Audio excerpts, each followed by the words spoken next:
Hola, buen día, buenos días. El seminario de hoy lo vamos a realizar en castellano, ya que, bueno, afortunadamente tenemos personas asistentes de diversas partes, de otras plataformas, por lo cual bienvenidas todas.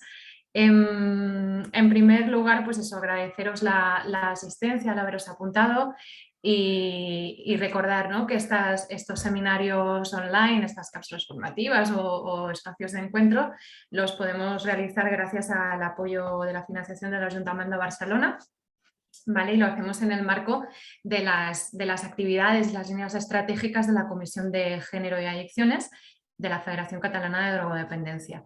Entonces, desde aquí también un saludo a todas las compañeras que forman parte de la comisión por el arrope, por el seguir trabajando juntas y el hacer más cosas. Voy dando a admitir a las personas que vais entrando,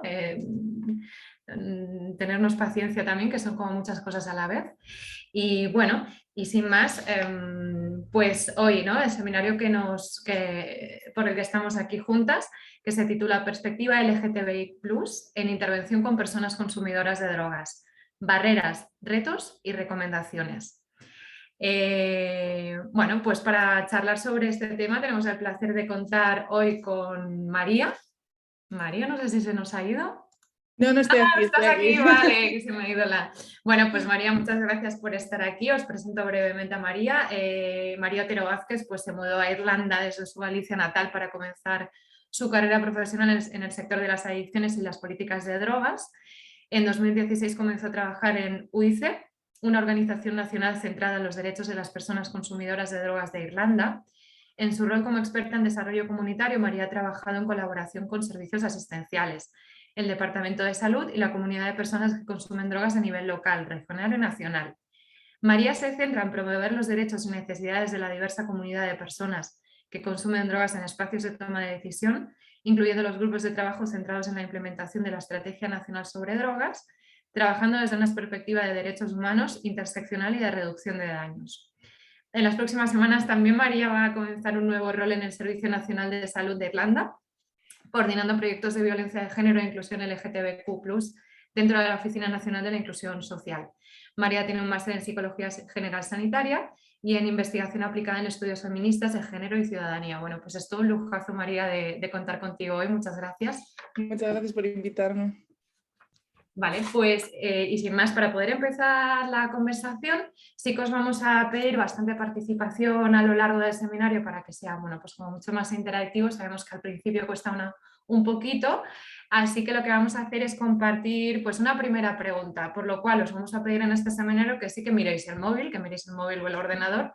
Os vamos a pedir que entréis en la página web slido.com para hacer una primera toma de contacto, y voy a pasar a compartir pues eso, la pregunta. Darme un segundito. Vamos a compartir pantalla. Ok, vale. Pues si entráis en slido.com, aquí tenéis que poner el código. Se me queda aquí tapado por la barra, ¿verdad? Sí, no se Sí, ve. un poquito, se tapa un poquito. Vale, podéis entrar mediante el QR y si no, mediante el número que es el 328. Ay, es que no lo veo bien, ya lo siento. Ahí Vale, está. 329, ¿no? 329, 3211. 329, 3211.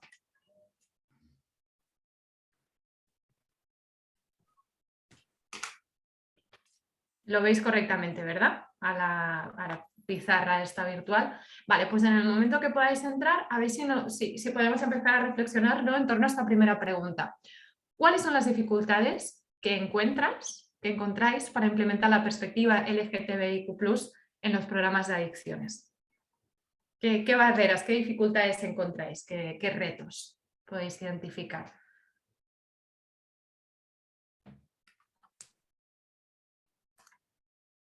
¿No? Pueden ser ideas pues, más abstractas o cosas más concretas, y esto nos va a ayudar, ¿verdad, María?, a aterrizar pues, mucho más también la conversación en torno a las cuestiones que vayáis comentando. Perdón, hay límite de caracteres, ¿no? ¿Se puede escribir muy poquito solo? Se puede escribir muy poquito. Vale, pues si podéis poner alguna frase muy cortita o alguna idea, es más que nada como es una nube y no sabíamos si vais a ser 30 o 120, Muy poquito es una palabra, un adjetivo, una frase corta.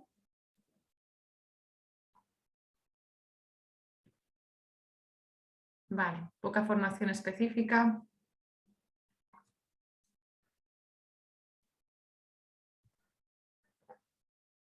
Ya lo siento, veo que tenéis que acortar las palabras para que os puedan caber. Vamos a intuirlas también, pues. Vale. Escasa formación, poca formación específica, poca tolerancia, ¿no? Invisibilización de problemas, la homofobia generalizada. Vale, pues ya van siendo cuestiones como muy a nivel estructural, ¿no? Quizás no solo de los servicios y los programas de adicciones, sino como a nivel de sociedad. Entonces, bueno, vamos a dar 2 o 3 minutitos más para ver qué estereotipos y prejuicios habéis aportado también. Lo sentimos, sabéis que estáis haciendo un ejercicio de síntesis en caracteres ahora mismo de lo que queréis expresar. Vale, aprovecho la ocasión para comentar que si hay alguna persona que no esté de acuerdo con la grabación de la sesión, que os invitamos a apagar la cámara sin ningún tipo de problema y podéis participar con el micro. Y quienes no tengáis ningún tipo de problema, pues os agradecemos, ¿no? Si podéis tener la cámara encendida. El vídeo a posteriori se va a colgar en el canal de YouTube de la Federación para que lo podáis consultar, bueno, las veces que queráis y hacer difusión del mismo. Vale, volvemos un poco. Poca formación específica, diseño heteronormativo, estigma, escasa formación, homofobia, poca tolerancia y políticas homófobas. Vale, pues en esta segunda pregunta, y ya vamos a pasar al conversatorio con María, ¿en qué punto del camino creéis que estamos? ¿En qué punto estamos como entidades de adicciones?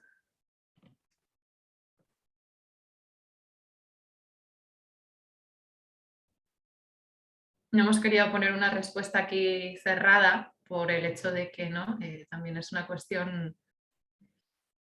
bueno, de análisis muy personal. Es decir, hemos avanzado, detectamos la necesidad, pero ¿no? Nos quedamos ahí un poco contemplativo, intentando, pero queda mucho. Vale. Vale, vemos un 40%, no sé a qué debe, igual se ha escapado por ahí. Al 40% de implementación, ¿no? Vale. Vale, queda mucho por hacer, inicio del proceso. Bueno, parece, ¿no? Que hay como cierta tendencia a pensar de que hemos avanzado un poco, estamos en ello, pero queda un largo recorrido.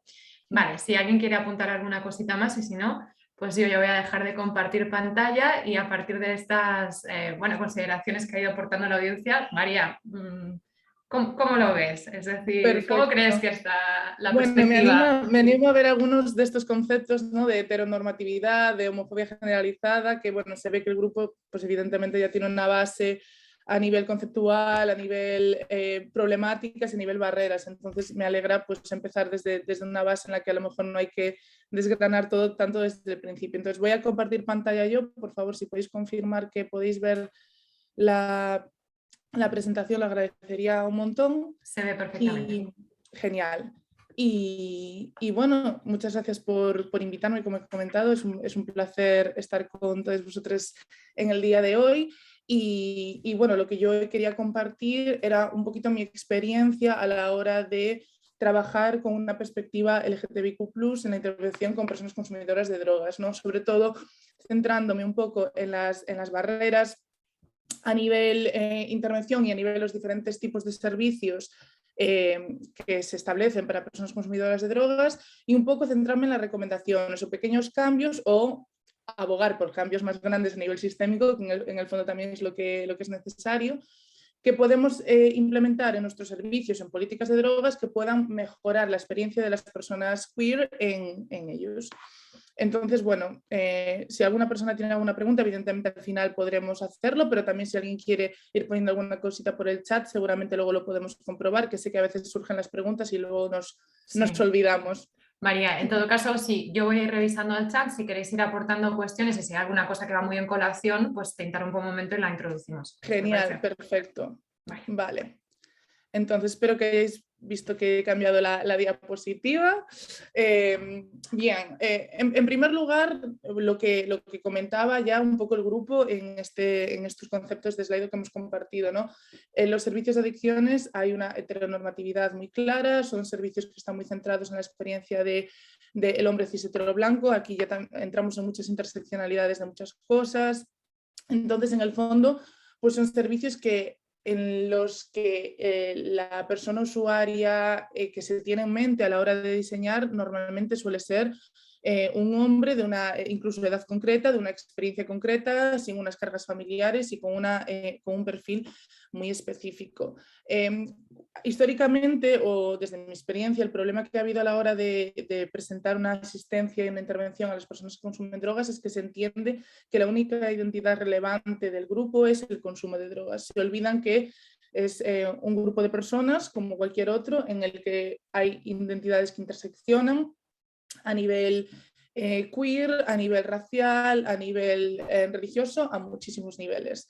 Entonces, las personas que consumen drogas, de hecho esto se ve mucho en el lenguaje, que ahora se aboga por el lenguaje con people first, ¿no? Con el personas que y toda esta dinámica de lenguaje, pero hasta hace unos años se hablaba de drogodependiente, adicto, otros conceptos que a lo mejor centraban la identidad de la persona solamente en su consumo. Sí que es cierto que más recientemente se ha empezado a incluir una perspectiva de género de manera más transversal, centrando en servicios más específicos para las necesidades de las mujeres, pero también desde una perspectiva muy cis y muy heterosexual, que son muy necesarios, pero evidentemente no llenan todos los vacíos que a nivel asistencial que hay. Se habla también de servicios en cuanto a maternidades, en cuanto a violencia de género, pero a veces se confunde un poco esta perspectiva de género con una inclusión del colectivo LGTBIQ+ en general. Entonces, sigue habiendo vacíos, sigue habiendo partes de la comunidad de personas que consumen drogas que no están recibiendo a lo mejor la asistencia que merecen y que desean, y hoy pues hablaremos un poco de cómo gestionar todas estas cosas. A ver si puedo cambiar. Una frase que me ha dicho mucha gente cuando hablamos de este tipo de iniciativas y de cambios es que en nuestro servicio no tenemos a personas LGTBI. En nuestro servicio no hay gente gay, no hay gente bi, no hay gente queer, no hay gente trans. Es que no es una realidad que nosotras tengamos en nuestro servicio. Y claro, cuando empiezas a desgranar un poco por qué se hacen este tipo de afirmaciones, es que en el fondo a lo mejor estás hablando con gente que tiene una visión muy limitada de lo que es la comunidad LGTBI, o que asume que lo primero que le va a decir una persona usuaria es: hola, me llamo María y soy bisexual, o hola, me llamo María y soy X. O que asumen que la gente queer tiene una estética muy concreta, o que lo va a decir como de buenas a primeras a la hora de poner pie en el servicio. Entonces, ¿qué pasa cuando tenemos un poco la osadía, ¿no?, de decir este tipo de cosas? Es que en el fondo estamos invisibilizando a una comunidad dentro del grupo de personas usuarias que acceden a los servicios en los que estamos trabajando, y en el fondo, como la estamos invisibilizando, ni pensamos en esta comunidad, ni pensamos que estos cambios, estas iniciativas son relevantes para el tipo de trabajo que nosotras realizamos. Entonces, no pensamos ni en las implicaciones que hay en los cuestionarios de evaluación, por ejemplo, que pasamos cuando una persona se incorpora a nuestro servicio, o si, por ejemplo, cosas prácticas como los baños que hay disponibles en nuestros servicios y son inclusivos para diferentes identidades. Entonces, volviendo un poco a lo que comentaba antes, es importante que empecemos a romper, y creo que en este grupo estamos ya en ese 40% a lo mejor que se comentaba ahí al principio, que empecemos a romper esta idea errónea bajo mi punto de vista de que la comunidad LGTB también es una minoría, o es una parte muy aislada del grupo que accede a nuestro servicio. Porque en el fondo estamos hablando de muchísimas identidades cuando hablamos de la comunidad queer, cuando hablamos de la comunidad LGTBIQ+. Estamos hablando de muchas realidades muy diversas, muy diferentes.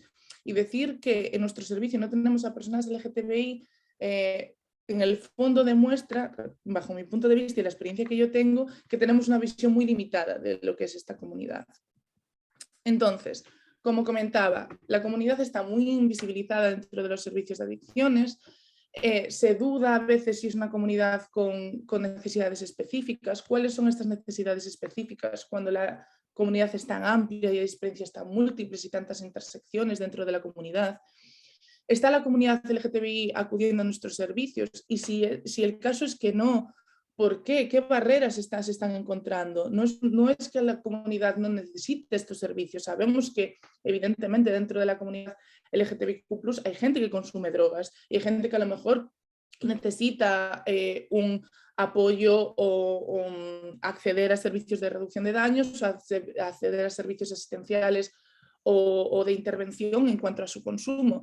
Pero a veces pensamos que porque no vienen es que el problema no existe, cuando en el fondo lo que estamos es estableciendo una serie de barreras que dificultan que la gente llegue, que la gente se encuentre cómoda cuando accede a nuestros servicios. Y después, volviendo un poco al punto de limitar la comunidad LGTB a algo muy concreto, la experiencia que a veces hay es reducir mucho la asistencia interseccional entre drogas y comunidad LGTBIQ+, es el grupo de hombres que tienen sexo con hombres y todo el tema, pues a lo mejor el consumo de drogas en el ocio nocturno, en las sesiones chemsex o en relación a sexo y consumo, lo cual es súper necesario establecer servicios de reducción de daños y formaciones sobre estas prácticas y estas experiencias, pero ni toda la comunidad LGTBIQ+ tiene este tipo de prácticas y de experiencias, ni simplemente ser consciente de esto es atender a todo el mundo. Entonces, súper importante que sepamos lo que es el chemsex,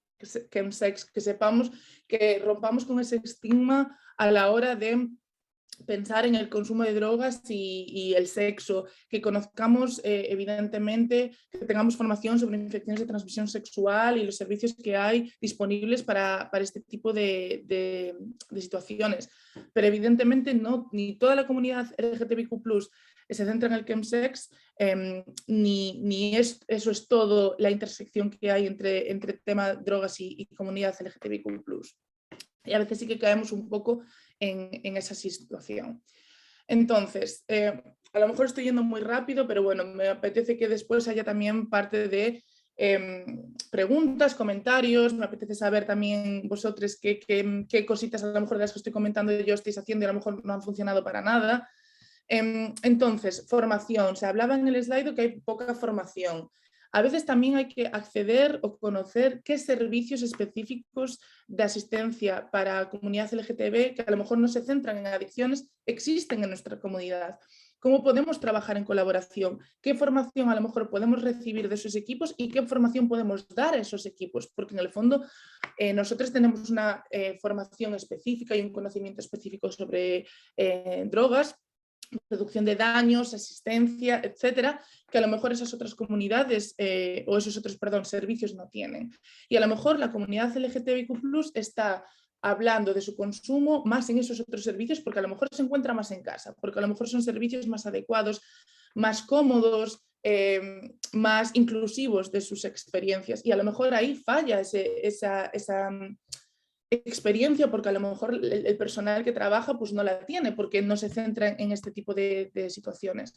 Entonces la formación, ya algo muy básico, el lenguaje, el que una persona nos diga pues soy una persona trans, soy una persona no binaria, mis pronombres son ella, mis pronombres es ella, que quise decirlo al principio y completamente se me olvidó.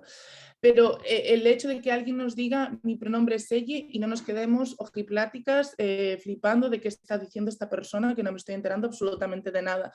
Porque en el fondo, cuando una persona, ser una persona queer es estar saliendo del armario muchas veces continuamente, es estar sobreexplicándote continuamente, es presenciar miradas raras continuamente, es tener que aclarar, no, es que no es mi novio, es que es mi novia, o es que no tengo pareja, o es que son mis parejas. Es decir, hay muchísimas experiencias y a veces es lo cansado que es estar corrigiendo continuamente, ¿no? Entonces eso, trabajos de colaboración, ¿qué servicios existen en nuestro entorno con los que podamos tener formaciones en colaboración, que nosotras podamos aportar conocimientos sobre reducción de daños y drogas y que podamos recibir conocimientos sobre el lenguaje, sobre grupos de apoyo o sobre diversas iniciativas que puedan estar llevando a cabo. Después, las revisiones en nuestras prácticas profesionales. Muchas veces cuestionarios de evaluación, de primera evaluación cuando una persona se une a nuestro servicio, incluso cuestionarios a nivel satisfacción con el servicio. Tenemos tan normalizada el tema de preguntar género muchas veces en cuestionarios que a lo mejor evidentemente hay ciertas cosas que sí que hay que medir, porque también si sabemos que las personas no binarias en nuestro servicio no se están sintiendo aceptadas, eso tenemos que saberlo y tenemos que medirlo de alguna manera. Pero a veces cuando abrimos un poco los ojos y presenciamos esta deconstrucción a nivel queer que podemos tener, nos damos cuenta de que en todo el rato nos están preguntando el género. Y en la mayoría de sitios hay dos opciones, ¿no? Hombre-mujer, y a veces hay algunas barbaridades, que tengo una captura de pantalla maravillosa de algunos cuestionarios que, bueno, dices tú, la persona que ha escrito esto no tiene ni idea de lo que está diciendo. Entonces, cuando tú como persona a lo mejor no binaria te enfrentas a que tu realidad no está ni plasmada, no puede ser una opción en un cuestionario, ya dices, es que en este sitio es que no me están entendiendo, es que no me están respetando, es que no estoy siendo visible en este sitio, no puedo. ¿Qué haces? O eliges algo, una de las dos opciones que no eres tú, o tienes que a lo mejor empezar un proceso de, no, mira, es que yo aquí no puedo marcar ni una cosa ni la otra porque no me corresponde ninguna de las dos. Entonces, a veces cosas tan sencillas como repasar los cuestionarios de evaluación o diferentes tipos de cuestionarios que establecemos en nuestros servicios y decir, una persona no binaria, por ejemplo, se sentiría cómoda cubriendo este tipo de cuestionario.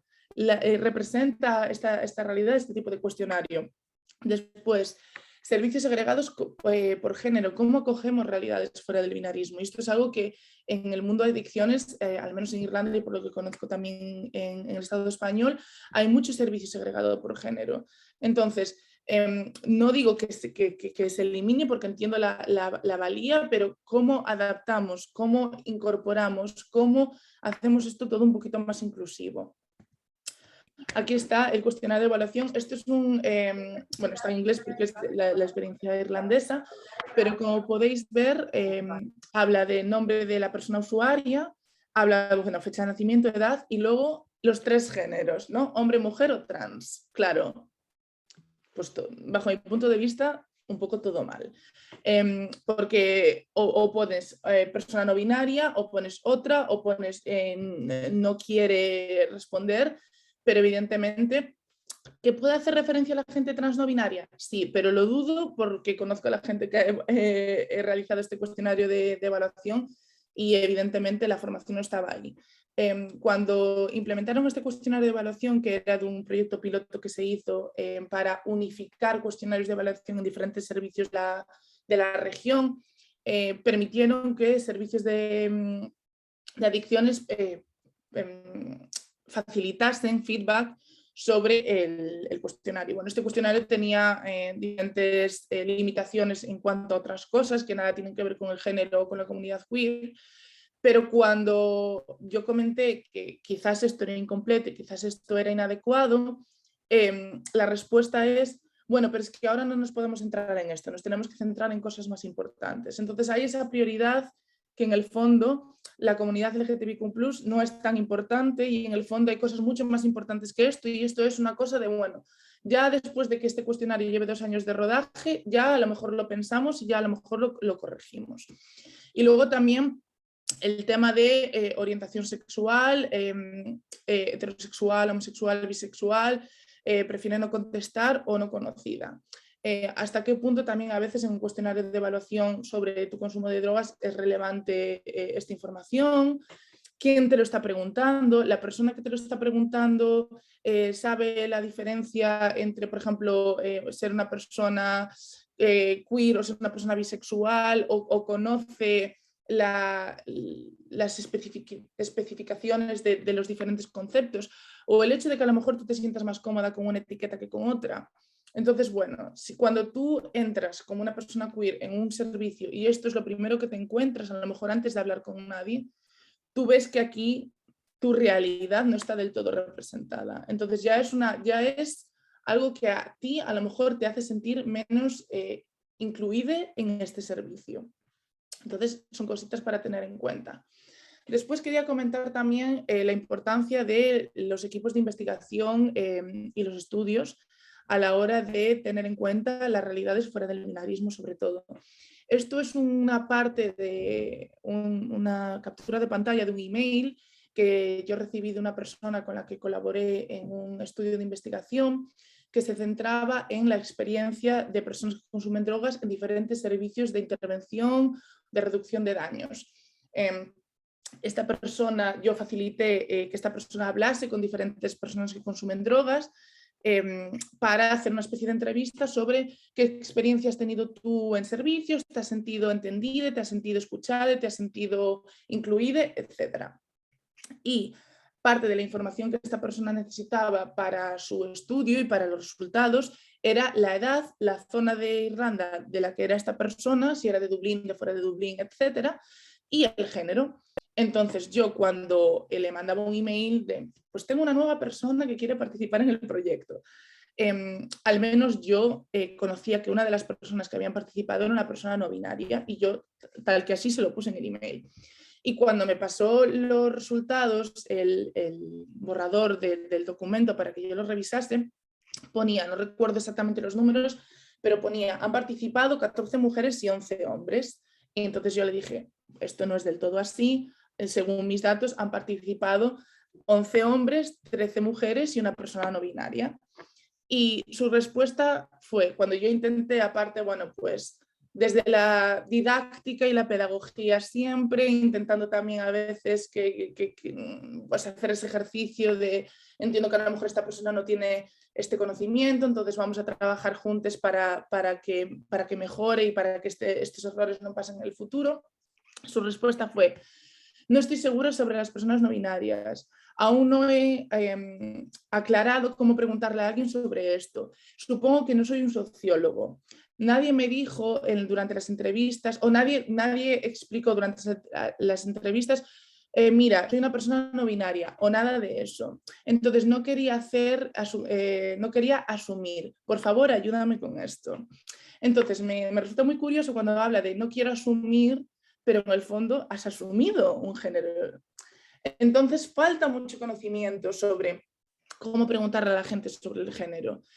Simplemente mi experiencia ha sido en este caso concreto, el decir, vale, para participar en este estudio necesito saber tu edad, de dónde eres y tu género.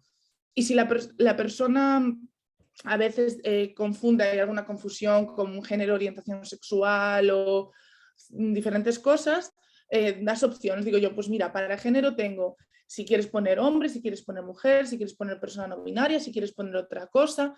Y mucha gente dice, vale, pues sí, mujer o hombre, o bueno, ¿cuáles son las opciones? Simplemente a veces es dar las opciones y decirle, y no ver a una persona y decir, no, esto es una mujer, esto es un hombre. Y después también que esta persona que me escribió un correo es un hombre cis, y también hay ayúdame con esto, no soy un sociólogo, no soy un sociólogo, pero es una persona que está haciendo un estudio de investigación con un grupo poblacional en el que pueda haber personas queer. Es tu responsabilidad como persona que trabaja con personas tener unos conocimientos mínimos sobre género e identidad para hacer bien tu trabajo. Y entonces a veces también hay esa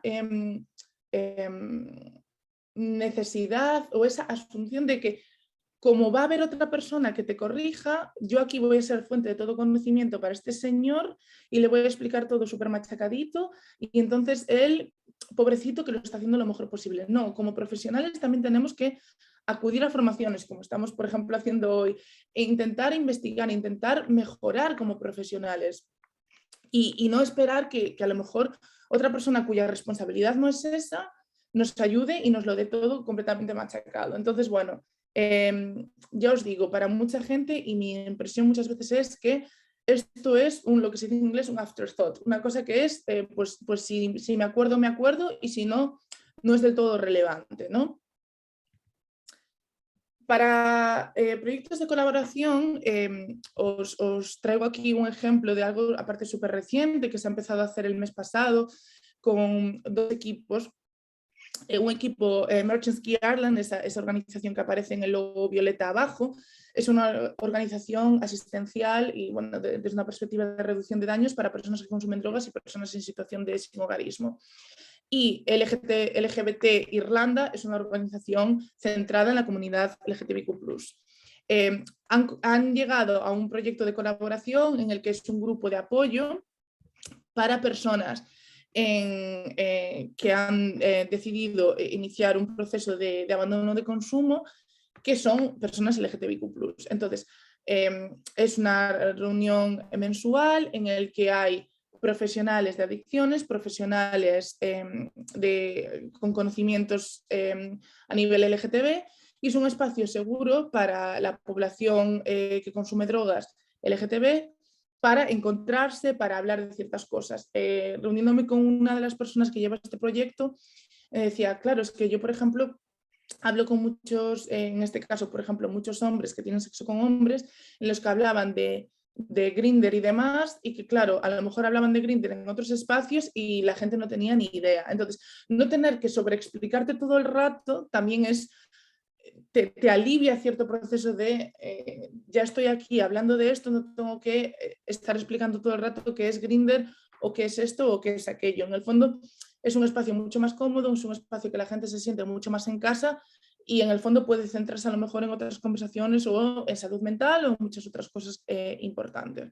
Entonces, esto es un ejemplo de un proyecto de colaboración. La organización Merchants Key Ireland no tiene a lo mejor la formación concreta a nivel queer y la otra organización no tiene la formación concreta a nivel drogas y reducción de daños. Entonces es un proyecto colaborativo en el que se trae la formación de ambas partes para apoyar a esta comunidad concreta.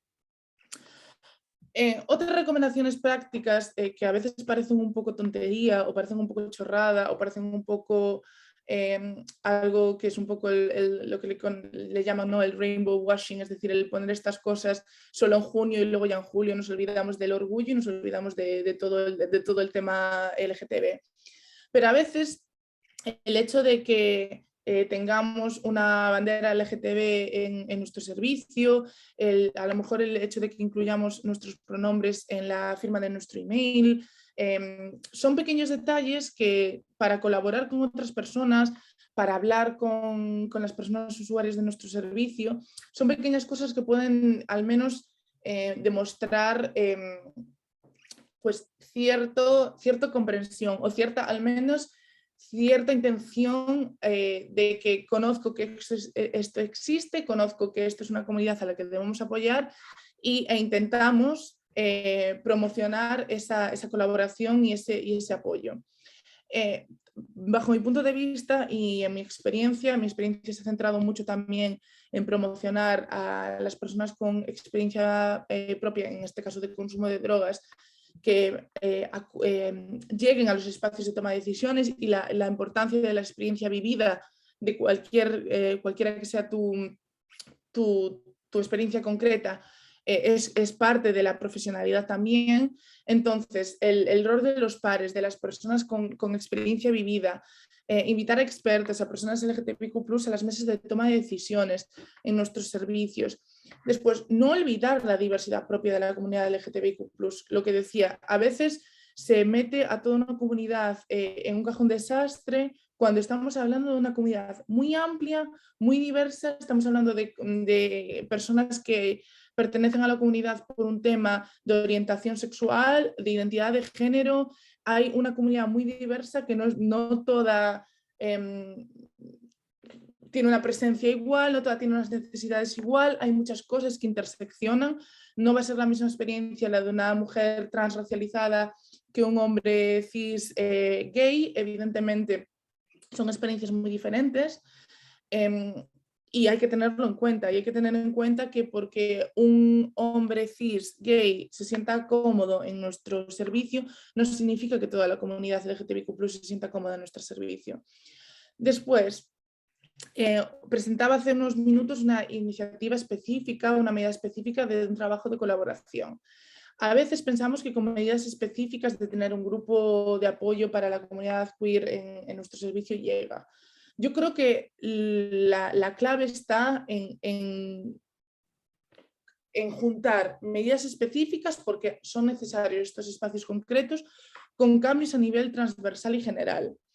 Es importante dar esos espacios específicos seguros y adecuados para la comunidad, como estos grupos de apoyo concretos, como estas a lo mejor iniciativas específicas, pero no olvidar esa transversalidad, esa interseccionalidad de las medidas y de los cambios.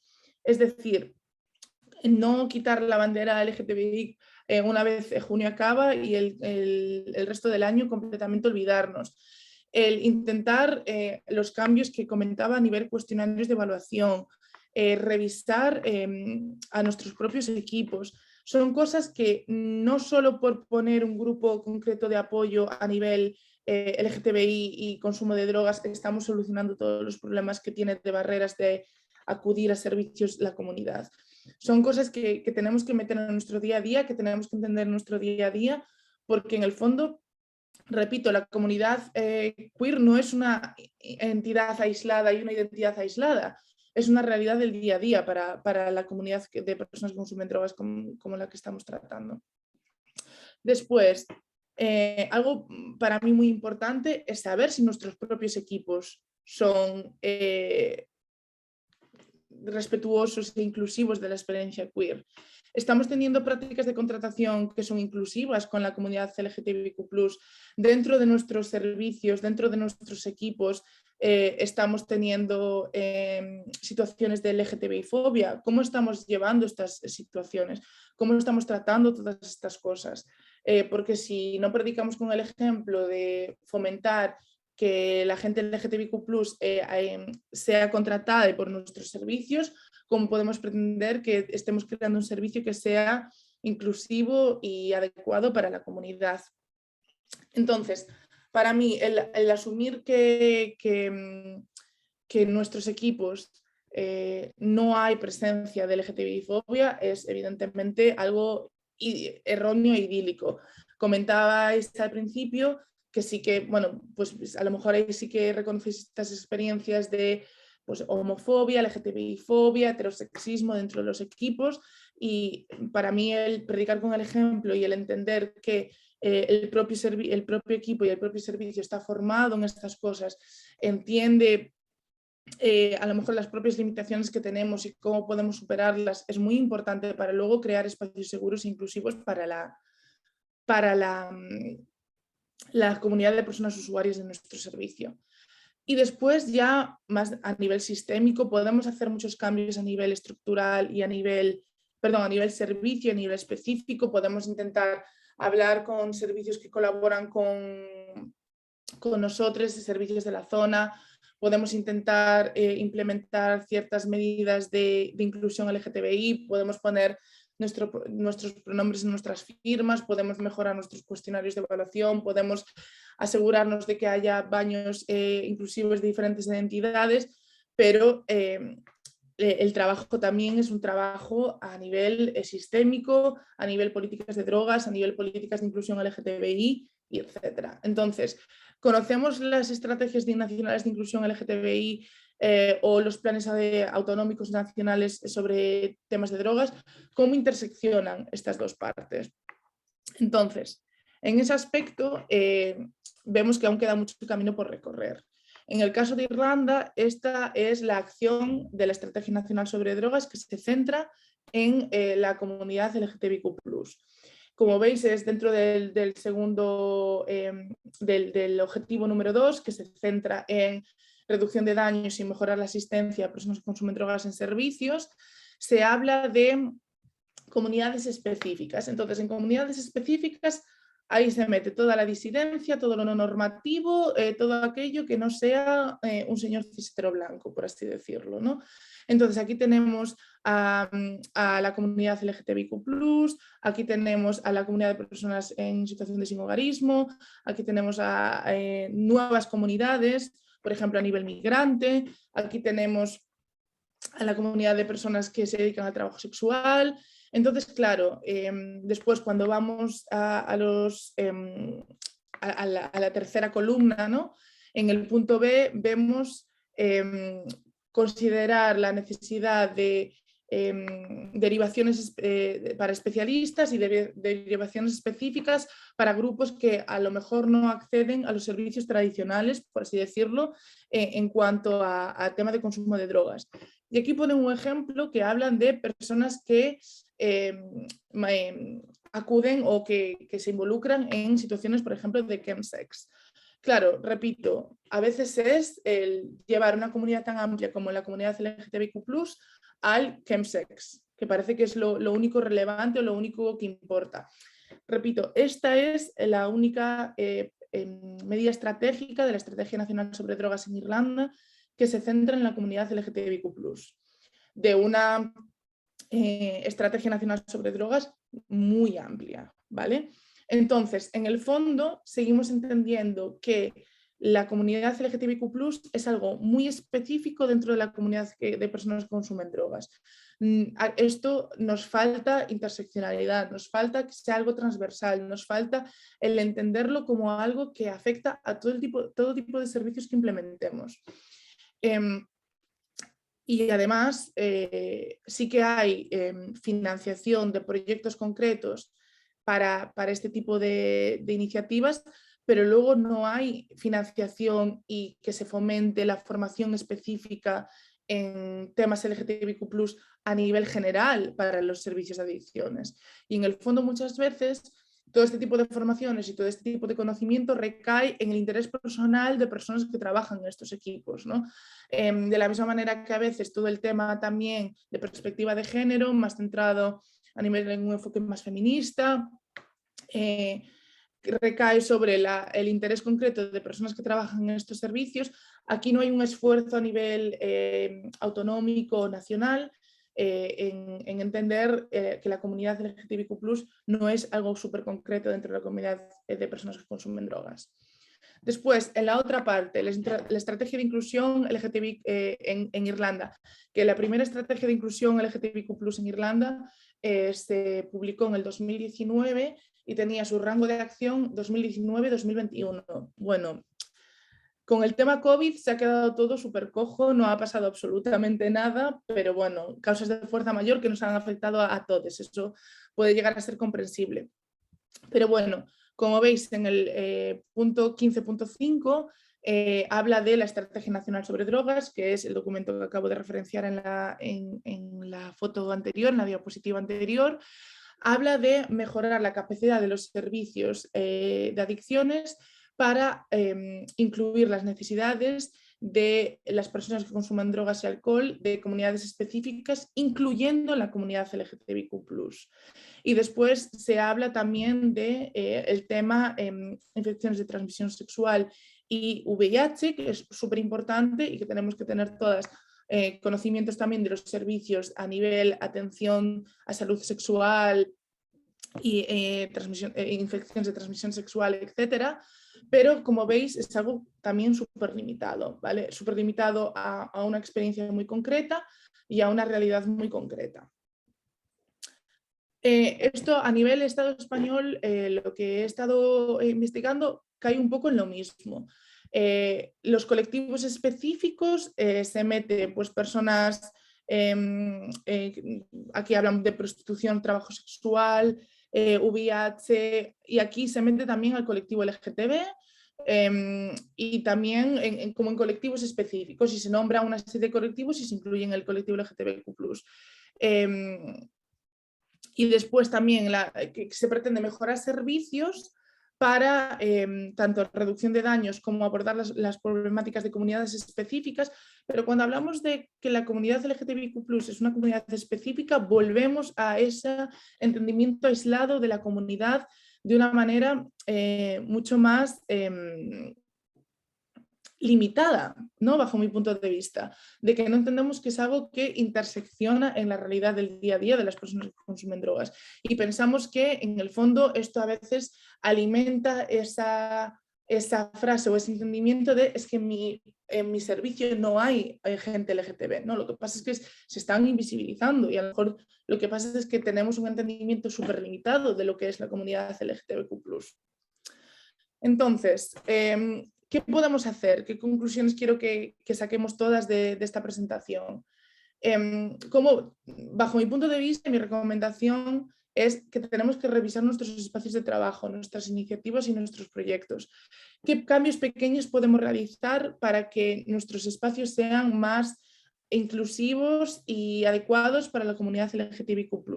¿Qué podemos hacer? ¿Qué estamos haciendo? ¿Qué hemos probado y no funciona?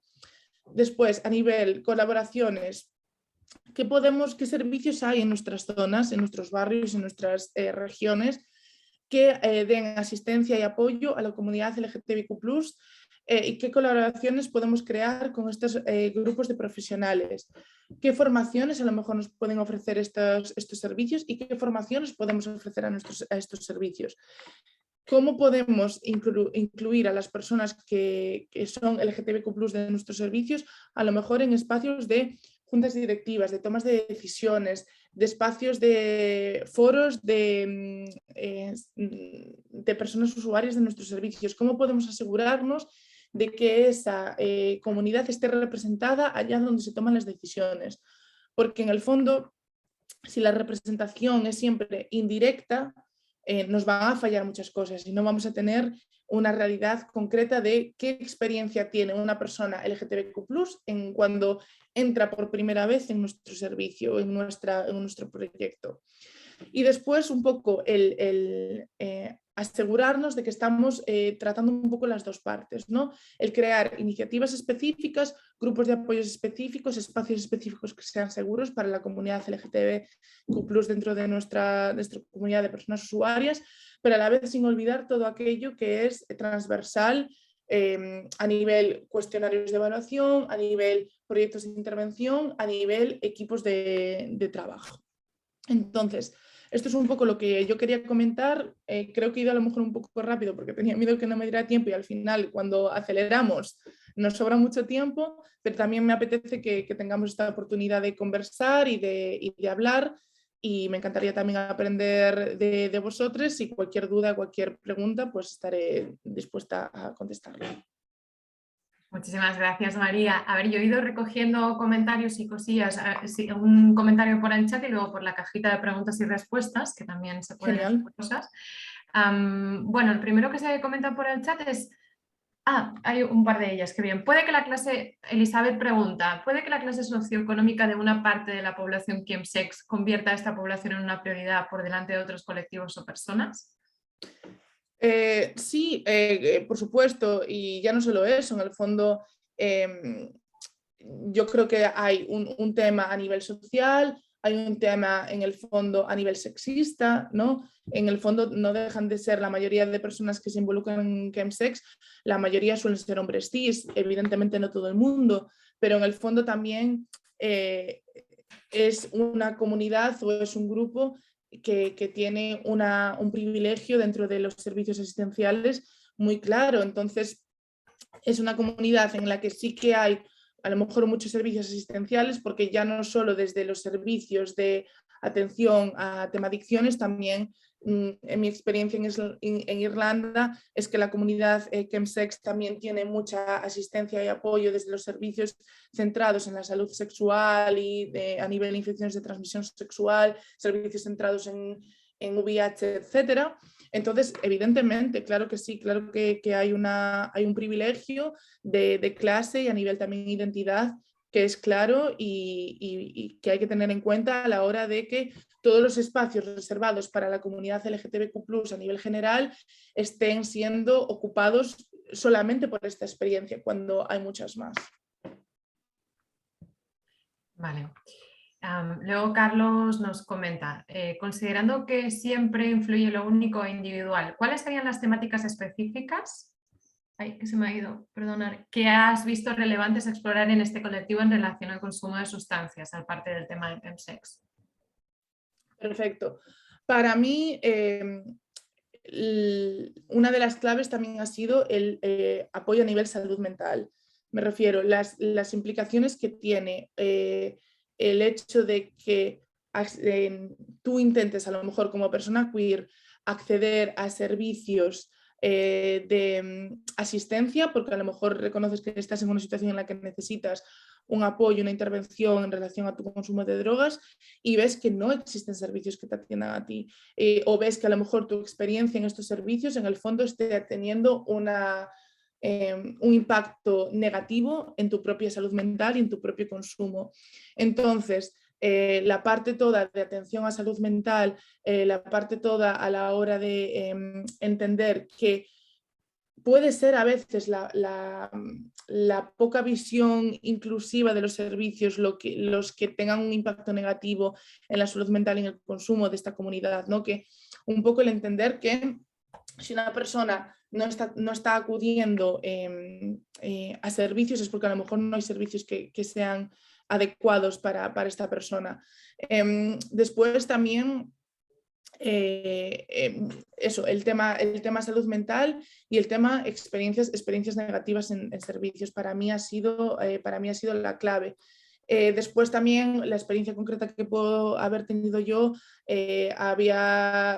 ha sido también en relación a muchas veces la comunidad trans y a veces el trabajo sexual y el consumo de drogas en esos aspectos, que ahí entra mucho también diferentes intersecciones y diferentes tipos de estigma, porque claro, en muchos servicios de adicciones sigue habiendo un estigma muy grande hacia la comunidad trans, hacia el trabajo sexual y hacia el consumo de drogas. Entonces ahí le das tic a todas las cajitas y el estigma se vuelve un poco un monstruo en el que tú, si hablas de que te dedicas al trabajo sexual, estás teniendo una experiencia súper estigmatizada en servicios, si hablas de que eres una persona trans y sobre todo a lo mejor hacer una transición dentro de estar en un servicio de adicciones es algo súper complicado. Y después también la experiencia de LGTBI-fobia dentro de los servicios, que a veces los servicios ya no son solo no inclusivos para personas LGTBI por cómo meramente están estructurados, pero a veces también porque dentro de personas usuarias hay LGTBI-fobia. Entonces, ¿cómo podemos fomentar y romper un poco con todo eso y esa tolerancia cero dentro de las personas usuarias que nosotros estamos atendiendo? ¿Cómo podemos romper con todas esas cosas? Pues queda, yo creo que bastante claro. Sí que os invitaríamos a poner por el chat, si queréis, si nos apetece encender el micro y tal, a ver si creéis, identificáis que esto está sucediendo lo mismo en los espacios de trabajo en los que estáis. Y también saber, ¿no?, si han habido iniciativas dentro de las entidades y los servicios de este tipo de formación. Yo respecto a eso tengo varias preguntas a medida que has ido comentando, ¿no? Se dice esto de la formación, la necesidad de saber más, ¿no? Cuando sabes mejor, lo haces mejor. Siempre es así, es decir, no hemos depositado la responsabilidad de la formación, tantas horas, tantos días sobre esta temática, en unas cuestiones que nos atraviesan de manera muy significativa. Es decir, una formación es sinónimo de que luego esto se haga todo bien y estupendo. No. Todos los equipos están preparados para recibir estas formaciones, tenemos que sensibilizar antes. ¿Tú qué crees? Sí, mira, para mí tengo un ejemplo de una formación que yo recibí, que nada tenía que ver con temas LGTB, pero bueno, era una formación sobre una herramienta específica de evaluación sobre el tema de consumo de drogas y alcohol. Y yo acudí a esta formación con un compañero que trabajaba conmigo y con otro grupo de profesionales trabajando en el sector. Y una de las dinámicas de esta formación fue que la persona formadora nos pedía a las personas profesionales que acudíamos que nos puntuásemos a nosotros mismos del 0 al 10, del 1 al 10, no lo recuerdo, sobre cómo estaríamos de cómodos atendiendo a una persona que en nuestro servicio hablase de un consumo problemático, etc. Y mucha gente, por ejemplo, es decir, sobre esa herramienta concreta antes de la formación sobre la herramienta concreta, ¿no? Y recuerdo a dos señores que se ponían en un 10, ¿no? Que para ellos no había ya ánimo, ya no había posibilidad de mejora, ya estaban en el 10 y ya creían que por su experiencia de todos estos años ya pues no había experiencia, que no había persona usuaria que se presentase en su servicio a la cual ellos no pudiesen atender de una manera de 10 sobre 10. Y recuerdo un compañero que trabaja en un servicio de adicciones centrado en la comunidad LGTBQ+, que dijo, ¿y crees que estarías igual de cómodo atendiendo a una mujer trans que se presenta a tu servicio? Claro, la cara de que me estás preguntando, no tengo ni idea de lo que me acabas de preguntar, no tengo ni idea de lo que significa una mujer trans y no tengo ni idea de que, pero esto a mí esto no me va a pasar porque esto no es con lo que yo estoy trabajando. Entonces, a veces también, evidentemente una formación no lo es todo. A veces sí que yo también siento que estamos dando formaciones por el hecho de tenerla para el currículum o porque es una obligatoriedad como parte de un equipo y a veces no estamos a lo mejor también revisando lo que comentaba, ¿no? Todos estos documentos y cuestionarios de evaluación y demás que estamos presentando a las personas usuarias que se acercan a nuestro servicio. Entonces, yo creo que a veces el reconocer que nos queda mucho para aprender, el reconocer que podemos tener errores, el reconocer que cuando trabajamos con personas, yo creo que la clave es esta. Cuando trabajamos con personas, trabajamos con la comunidad LGTBQ+, lo sepamos o no. Cuando tenemos una persona delante, podemos pensar que es una persona cis-hetero porque lo asumimos, pero es que no lo sabemos. Hasta que, salvo que esa persona nos lo diga expresamente, no lo sabemos. Entonces, yo creo que a veces el entender que todas esas asunciones que estamos haciendo, el entender que a lo mejor la comunidad LGTBQ+ no es solo la disidencia o no es solo la excepción y la norma es todo lo otro, también es la clave.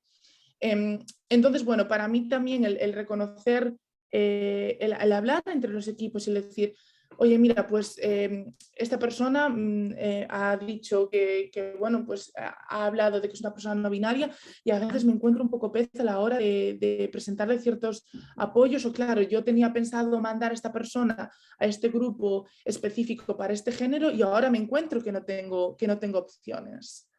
Entonces, sí, para mí las formaciones son importantes, pero en el fondo es una revisión continua de nuestro trabajo y en el fondo no es eso, no es una formación sobre una herramienta de evaluación específica, es una formación que yo creo que tenemos que utilizar para empezar a cambiar nuestra manera de pensar sobre la comunidad de personas que consumen drogas en general. Bueno, nos has dicho una cuestión fundamental, ¿no? No es una herramienta de evaluación, no es un documento concreto, sino que se está abordando un tema que nos atraviesa, ¿no? Por nuestra propia socialización, por lo cual nos hace cuestionarnos cosas. Es ahí en donde nos preguntamos, ¿no? Porque cierta parte del sector profesional, y ahora estamos poniendo un poco el foco aquí, ¿no? Que si queremos hacer cambios en el sector, tenemos que cambiar las personas que diseñamos programas y los implementamos. Si no, podemos tener diseños maravillosos sobre papel, pero luego si no nos lo creemos o no lo consideramos importante. ¿Tú crees que cierta parte del sector considera esto, ¿no? De saber de cosas LGTBIQ+ es más una especialidad que una necesidad desde la ética profesional? Sí, yo creo que sí, y creo que también se vive con el tema de la perspectiva de género, que a lo mejor ahora sí que se está empezando a romper un poco y sí que se está empezando a entender, pero sí, yo creo que se sigue pensando que es algo que es un plus a tu currículum, por ejemplo, o que es un plus a tu servicio y no se entiende como algo completamente transversal. Y como por ejemplo las formaciones también a nivel inclusión multicultural o a nivel racial o todas estas cosas. En el fondo parece que es algo extra cuando no, cuando en el fondo, repito, cuando tú estás trabajando con personas, tú estás trabajando con la comunidad LGTBIQ+, y tú tienes, bajo mi punto de vista, tu ética como profesional te obliga a tener unos conocimientos básicos sobre lenguaje LGTBQ+, y todas estas cosas que estábamos discutiendo hoy. Pero sí, yo creo que sí que se entiende porque en el fondo, bueno, se ha entendido siempre como una disidencia, se ha entendido siempre como un colectivo aislado de otras realidades y creo que también esto se debe mucho ya no solo a la comprensión de la comunidad LGTBQ+ de una manera aislada, sino también a la comprensión de la comunidad de personas que consumen drogas de una manera aislada. Es decir, yo creo que históricamente se ha entendido que la comunidad de personas que consumen drogas, su única identidad relevante es el consumo de drogas. Y esto lo hemos visto en servicios, por ejemplo, cuyo horario de apertura no es compatible con que esta persona tenga un trabajo, con que esta persona esté acudiendo a la universidad, con que esta persona tenga a peques a cargo que tenga que llevar al cole o que tenga que ir a recoger, con que esta persona tenga una serie de obligaciones X. A nivel se esté formando, a nivel esté trabajando, a nivel... Entonces, en el fondo pensamos, y la experiencia que tengo yo en Irlanda es un poco esa, ¿no? Que pensamos que la única identidad relevante de una persona que consume drogas es su consumo de drogas. Y no entendemos que la intersección de todas estas identidades... Voy a dejar de compartir porque me está poniendo un poco nerviosa mi propia diapositiva. Y no entendemos que todas estas realidades interseccionan de una manera que es imposible de pensar en compartimentos estancos. Es decir, yo no dejo de ser una mujer queer cuando entro en un sitio. No paso a ser solo una mujer, no paso a ser solo española, gallega, no irlandesa. Es decir, todas estas cosas interseccionan y crean mis experiencias.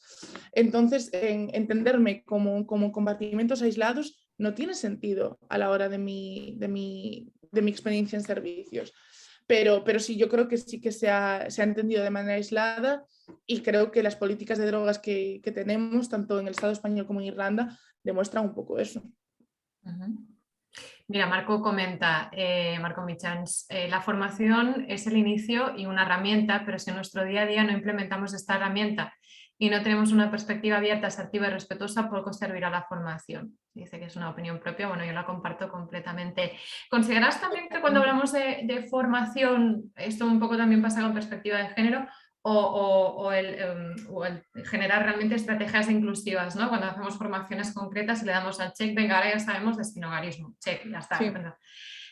¿Consideras también que desde los equipos se puede caer en esencializar y buscar fórmulas mágicas? Vale, comunidad LGTB se aborda así, punto, quiero un manual. Sí, creo que sí, y creo que también otra cosa que comenté antes, y creo, bueno, Gisela, tú y yo lo hemos comentado bastante también a nivel perspectiva de género, es que a veces cuando hablamos de formación o cuando hablamos de perspectiva LGTBIQ+, no nos damos cuenta que esto es conocimiento relevante, importante, que también se tiene que valorar, fomentar y compensar. Y con esto me explico. Muchas veces caemos en que si hay una persona dentro de nuestro equipo que por interés personal, por formación académica personal, por lo que sea, tiene más conocimiento que el resto o se ha formado más que el resto sobre estas cosas, es la persona de cualquier pregunta sobre perspectiva de género, cualquier pregunta sobre perspectiva LGTBIQ+, va a recaer, el peso de la formación va a recaer sobre esta persona.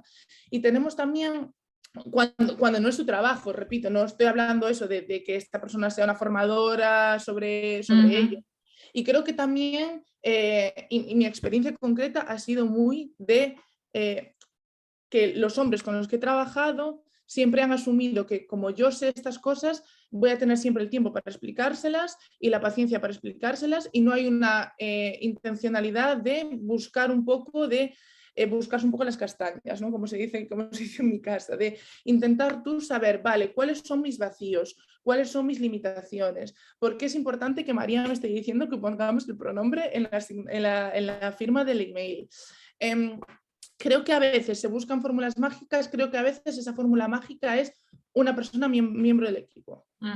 Cuando creo que es muy injusto que en el fondo toda la formación recaiga, pero eso a veces pasa a nivel grupos de amigas, ¿no? O de amigos, de amigas, que en el fondo a veces acabas teniendo ese rol de tengo este conocimiento de predicadora, entonces, ¿no? Todo el mundo te pregunta, todo el mundo te cuestiona y todo el mundo, o siendo tú, a lo mejor en mi caso, una persona del colectivo, como tú ya eres del colectivo, tienes que tener todas las respuestas y tienes que saberlo todo, y tú puedes ser una mujer bisexual, pero tienes que saber la experiencia de un hombre trans.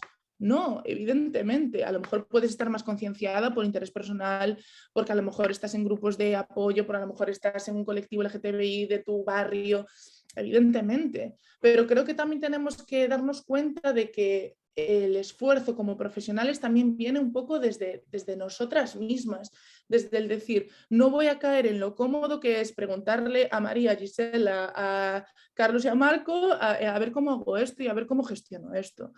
Y creo que como en el fondo es una formación que no se valora tanto y que se entiende como un plus de una manera. Es como un poco el tema de perspectiva de género. Creo que ahora sí que se está financiando un poco más y en el fondo esto es así de triste en una sociedad capitalista como en la que vivimos. Donde se pone la financiación es donde se pone el interés y en el fondo también todas estas formaciones han sido súper feminizadas o LGTBizadas y súper precarizadas, de que no se han considerado relevantes y no se han considerado importantes. Y empezamos a ver ahora, por ejemplo, formaciones a nivel universitario de temas género y de temas LGTBIQ+, pero bueno, está todo también súper verde, cuando además entendemos, sobre todo en el colectivo LGTBIQ+, que es un colectivo súper cambiante, que es una cosa que de hace 5 años ahora el lenguaje ha cambiado muchísimo. Y yo, por ejemplo, me he encontrado con gente que dice, bueno, pero es que a lo mejor yo ahora digo esto y dentro de 2 años ya no se dice y ya no es adecuado. Y yo, ¿y cuál es el problema? ¿Cuál es el problema? Vamos a ver, es decir, ¿qué te resulta tan complejo que el lenguaje evoluciona, el lenguaje mejora?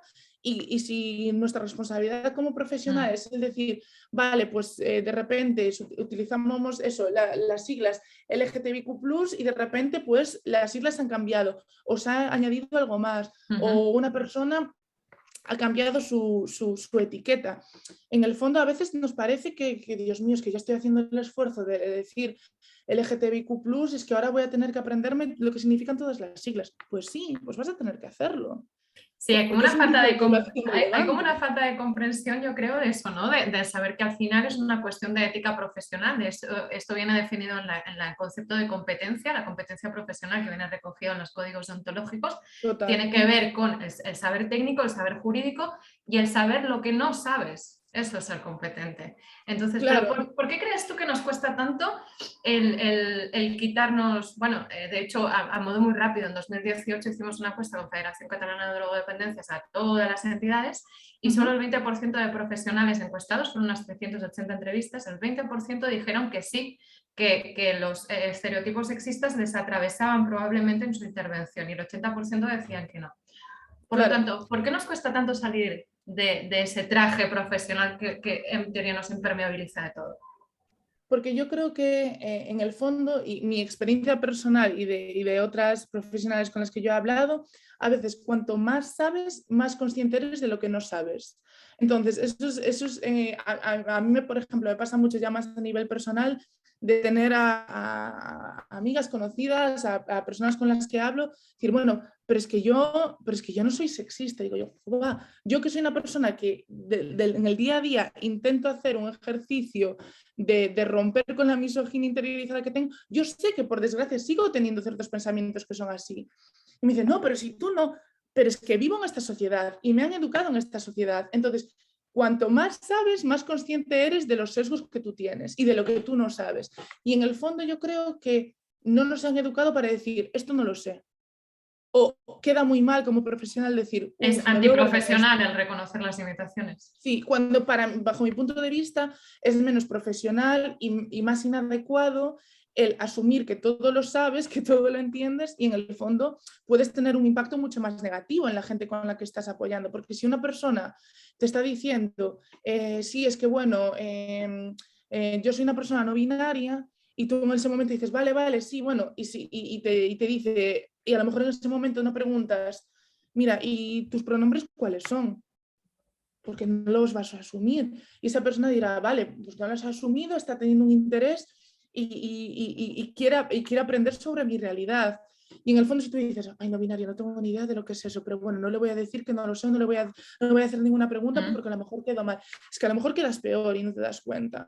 Entonces sí que nos cuesta mucho porque en el fondo, bueno, pues nuestro ego también se daña, ¿no? A la hora de decir, pues no sé esto, no me queda muy claro esto, incluso ya no digo con personas usuarias que pueden tener que dañarme, que es un poco diferente, pero incluso con nuestras compañeras y compañeros y compañeras. El decir, oye, mira, pues mira, esta persona que ha venido a consulta conmigo o que he tenido una sesión de intervención o lo que sea, me ha dicho esto y yo la verdad es que hice un par de preguntas para intentar entenderlo, pero no me ha quedado del todo claro. Entonces, ¿cómo tú sabes algo más de esto? ¿Qué puedo buscar? ¿A ti te ha pasado? ¿Tú has tenido una sesión de intervención con esta persona?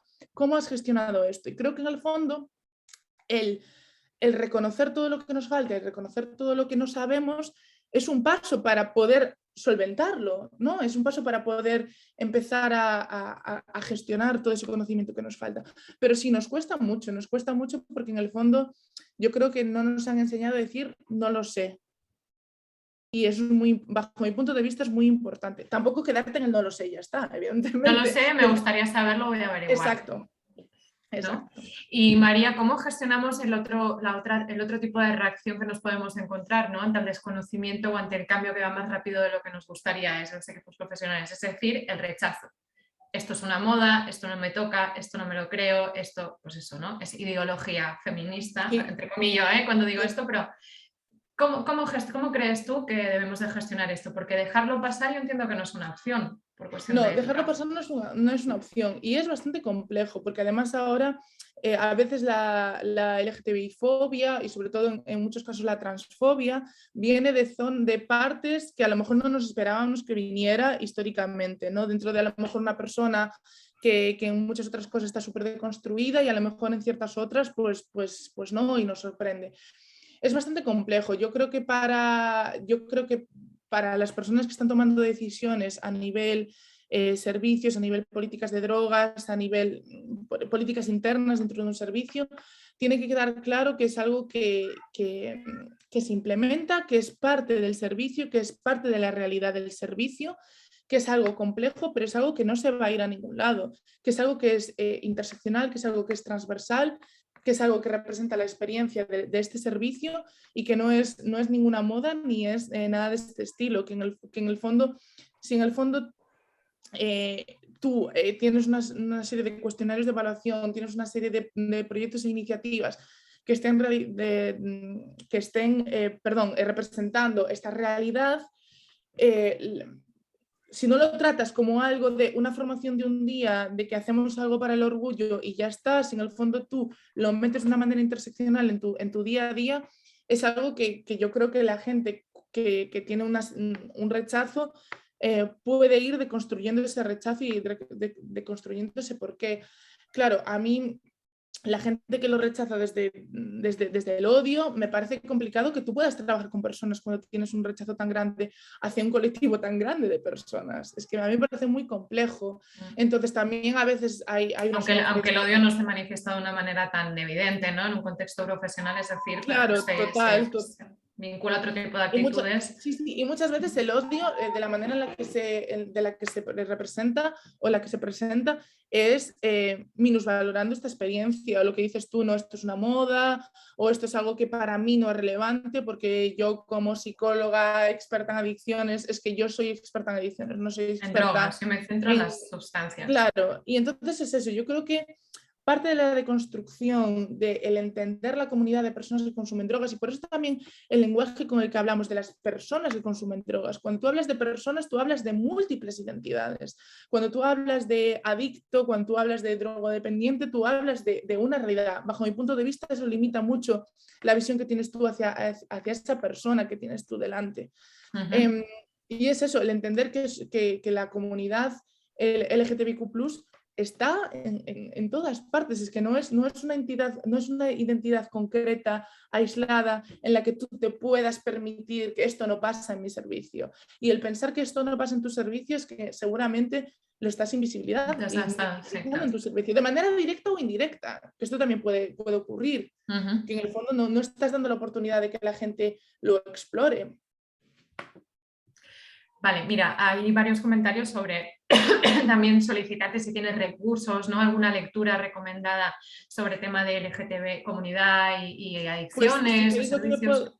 Lo que puedo hacer es pasarte a ti, Gisela, algunas cosas que tengo yo guardadas y luego si lo compartes tú con la gente que ha acudido, pues te lo agradezco. Perfecto, sí, pues haremos así. Entonces, las personas que estáis solicitando a ver si conoce algún manual, investigación y tal, ¿no? Pero aunque insistimos que es un marco para reflexionar desde ahí, ¿no? Que no hay fórmulas mágicas, que esto entraña pues un proceso de ir para adentro para volver a ir para afuera. Yo tengo aquí delante en la cámara a Berenice Domínguez, que siempre ya habla de formarse para transformarse, ¿no? Y qué importante, a mí esta frase me parece muy bonita.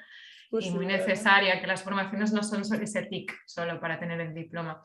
Luego Elizabeth también comenta el hacer pedagogía con los compañeros y compañeras, sobre todo es pesado, dice, quizás no es mi trabajo, aunque lo hacemos constantemente en pos del servicio sobre todo. Dice que está de acuerdo contigo por el servicio y por las personas, ¿no? Que al final están pasando Sí. por ahí. Y en el fondo, mi experiencia en esto es que ni está valorado, pero es que a mí me da la sensación, y esto a lo mejor queda muy egocéntrico, y disculpadme, pero si no lo hago yo, en mi equipo, en el trabajo en el que voy a dejar ahora, somos 3 personas, ¿vale? Entonces un equipo súper pequeñito. Y me da la sensación de que si no lo hago yo, no lo va a hacer nadie. Entonces, aunque sea súper pesado, aunque sea lo último que me apetezca, aunque lo tenga que repetir 33 veces, siento esa necesidad de hacerlo. Que para mí, un consejo en ese aspecto, a nivel, por ejemplo, no sé si alguna de las personas que están asistiendo hoy a esta charla se dedica al tema de contrataciones o tiene alguna influencia a la hora de contrataciones en sus equipos, pero que pongamos que a lo mejor no una formación específica, porque también luego entramos dentro de que las formaciones muchas veces tiene acceso a la gente que tiene dinero en muchas ocasiones. Entonces, a veces estamos poniendo ahí una barrera económica a la hora de que las formaciones requieren un pago, sobre todo algo que se considera no tan relevante, entonces va a estar súper específico y va a estar seguramente en entidades privadas para acceso muy minoritario y demás. Pero que al menos en las descripciones de los roles que queramos contratar en nuestros servicios, que haya, que en las entrevistas propias se analice si esta persona tiene algún conocimiento sobre estas cosas, que esta persona no venga completamente vacía de conocimiento y que se entienda que a lo mejor no tiene que tener el máster de no sé qué de no sé cuánto o la formación de no sé qué de no sé cuánto, pero que dentro de las preguntas que estemos haciendo a una persona que va a unirse a nuestro equipo, entren cosas que demuestren que esta persona sabe un poco de lo que está hablando o viene con una base. Porque en el fondo estas cosas también son importantes a la hora de crear equipos más transversales, a la hora de crear equipos más completos y a la hora también, para mí es muy importante, por eso hablo de la perspectiva del rol de pares o del rol de la experiencia vivida, ¿no? Para mí, desde la perspectiva más del tema consumo, para mí es muy importante que en el diseño de los servicios, el diseño de las políticas de drogas, haya la posibilidad de que las personas que consumen drogas, y eso es parte de mi rol en Irlanda, en la organización en la que trabajo, que ser un altavoz de esas voces que no llegan evidentemente al Departamento de Salud, pues por todos los obstáculos y barreras que existen, pero que la gente que realmente vive el día a día de lo que supone ser una persona que consume drogas, que acuda a servicios, que pueda llegar a decir, mira, es que aquí estáis poniéndome esta barrera, es que aquí hay este problema, es que aquí hay esta situación, es que aquí hay un vacío en el que yo no puedo acceder a A ni a B y no hay ninguna otra opción que tenga. Entonces, toda esa experiencia vivida es súper relevante a la hora de identificar problemas, porque a veces pues no lo identificamos porque no sería un obstáculo para nosotras.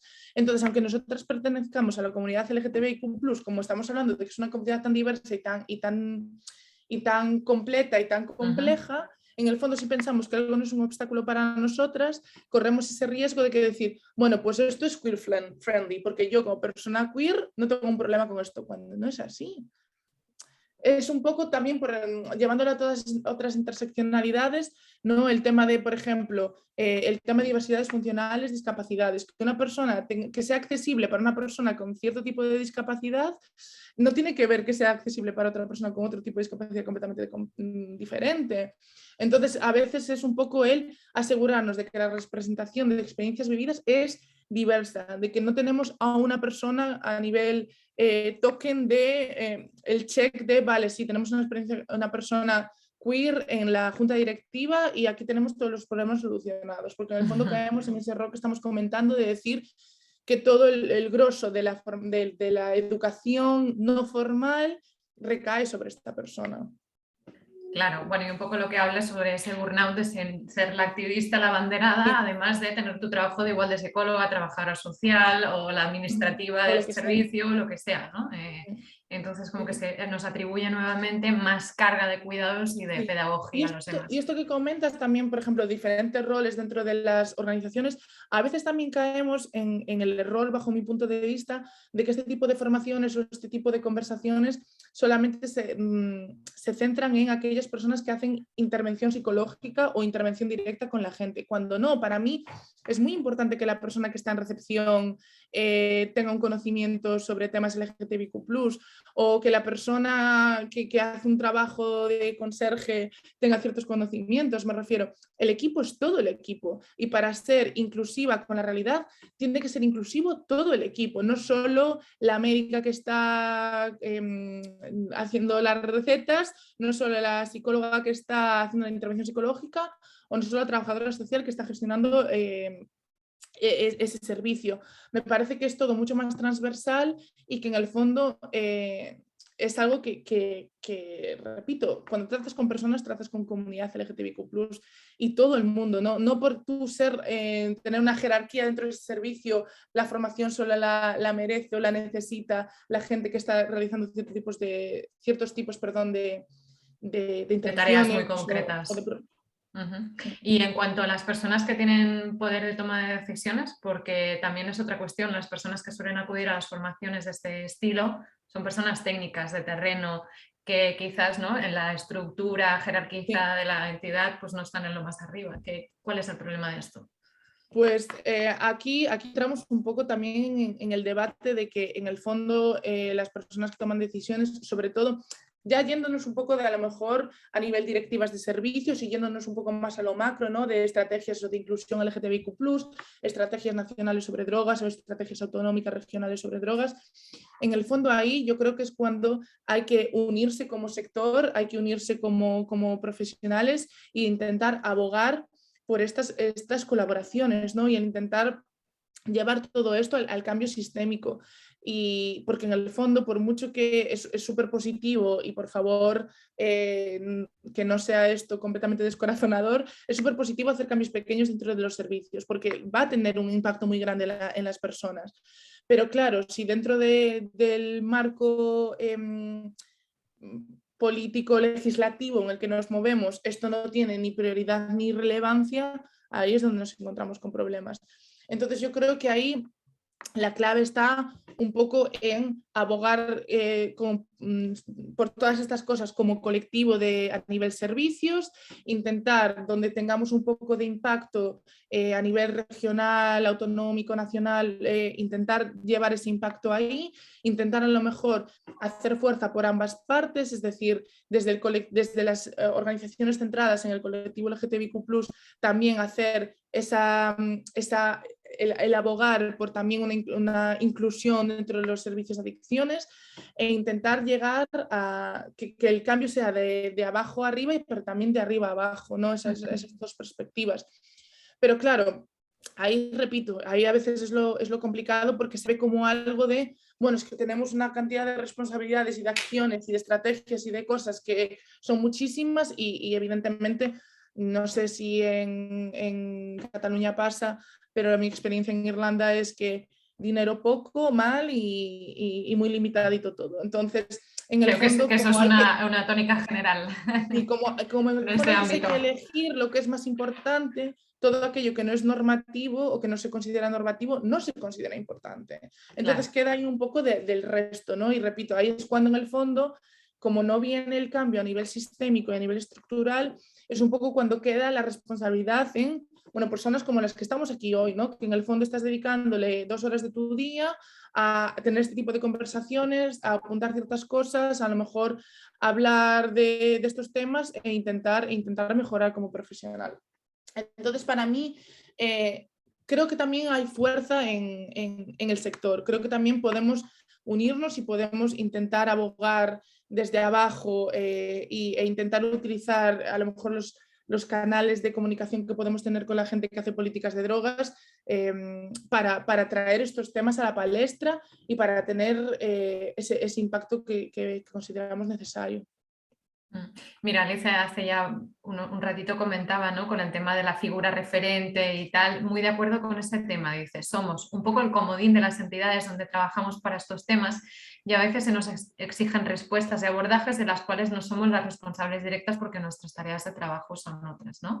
Y Carlos dice, esto me conecta con la idea de que el trabajo como profesional en esta área no solo pasa por el conocimiento teórico técnico, sino por el trabajo personal y terapéutico frente a los retos que se nos presentan. Totalmente, es que el tema, yo creo que en el sector adicciones el burnout está a la orden del día porque bueno, es un trabajo pues, complejo, es un trabajo duro, muchas veces, por ejemplo, en mi caso, hay mucha falta de servicios. En Dublín, concretamente, en Irlanda en general, pero en Dublín concretamente, hay una problemática a nivel alojamiento tremenda, entonces hay una experiencia de sinhogarismo tremenda. Entonces, estás trabajando con personas que están en unas situaciones muy complejas, estás trabajando con personas a nivel político en el que no le pueden importar menos la comunidad con la que tú estás trabajando, entonces es un trabajo complejo en ese aspecto. Y sí que es cierto que añadiendo toda esta capa de tú eres la persona elegida para todo este conocimiento, es difícil. Por eso yo creo que también desde los equipos de contrataciones, los equipos a nivel dirección, creo que sí que es importante el asegurarnos de que hay más de una persona, es decir, que ojalá fuesen todas las personas, pero al menos en nuevas contrataciones el decir, vale, ¿cómo nos podemos asegurar de que esta persona tiene una base o al menos considera esto algo importante, porque a lo mejor no tiene todo el conocimiento porque no ha tenido oportunidad de hacer esas formaciones. Pero la actitud es proactiva, ¿no? A aprender. Exacto, y al menos que lo considere algo relevante a la hora de trabajar con personas. Pero sí, sobre todo es eso. Yo creo que también hay muchísimo conocimiento, hay muchísima profesionalidad, hay muchísima gente que sí que le importan mucho todos estos temas y a veces también es la hora de soltarnos a mandar ese email a esta organización que trabaja con a lo mejor juventud queer en nuestro barrio y decir, mira, nosotros estamos haciendo este trabajo, pero creo que podemos complementar, creo que podemos hacer unas jornadas concretas, creo que os está llegando mucha juventud queer a vuestro servicio en el que, por ejemplo, os estén hablando de un problema de consumo o una situación de consumo que esté resultando difícil, problemática o que requiere una intervención que a lo mejor no se está logrando, porque a lo mejor es eso, a lo mejor a nuestros servicios no está llegando esta comunidad porque a lo mejor no se está sintiendo reflejada, no se está sintiendo bienvenida. Entonces, está llegando a lo mejor a otros servicios en los que no haya esa profesionalidad a nivel drogas porque no es su rol. ¿Cómo podemos crear esas colaboraciones, ¿no? Yo me he encontrado casos de personas que están vinculadas a la red de adicciones y también a entidades LGTB y un caso concreto que me decía es que yo estoy muy a gusto con la psicóloga de la entidad LGTB, incluso Claro. Trabajando temas de adicciones, pero me encuentro que para seguir con tal pago, tal cosa, tengo que ir a la red de adicciones donde no estoy bien y donde no me estoy sintiendo bien, pero tengo que pasar por ese aro, ¿no? ¿Qué violencia institucional estamos ejerciendo desde ese lugar? Totalmente, y a veces es eso lo que comentábamos antes, que a veces, sobre todo con la comunidad LGTBQ+, mi experiencia es que muchas veces como sistema y como servicios que estamos creando estas dificultades y que estamos poniendo a gente en unas situaciones muy complejas. Entonces, estamos pidiendo a la gente que vaya a un servicio en el que están completamente invisibilizadas, en el que su realidad a lo mejor no se está respetando. Y hay que tener en cuenta también la cantidad, por ejemplo, ahora mismo en los últimos, por Dios, no que sea algo novedoso, pero en los últimos meses y en los últimos años, la cantidad de violencia LGTBI-fóbica que se está viviendo en el Estado español, en Irlanda. Hoy leía una paliza brutal a una persona queer en el centro de Dublín. Es decir, la gente tiene miedo, la gente vive con miedo. Y entonces, el acudir a un servicio, a lo mejor la gente no está acudiendo a un servicio y está compartiendo jeringuillas, utilizando el mismo material de consumo, no acudiendo a servicios porque tiene miedo que desde las instituciones recibir esa violencia, porque la está recibiendo, no es un miedo infundado.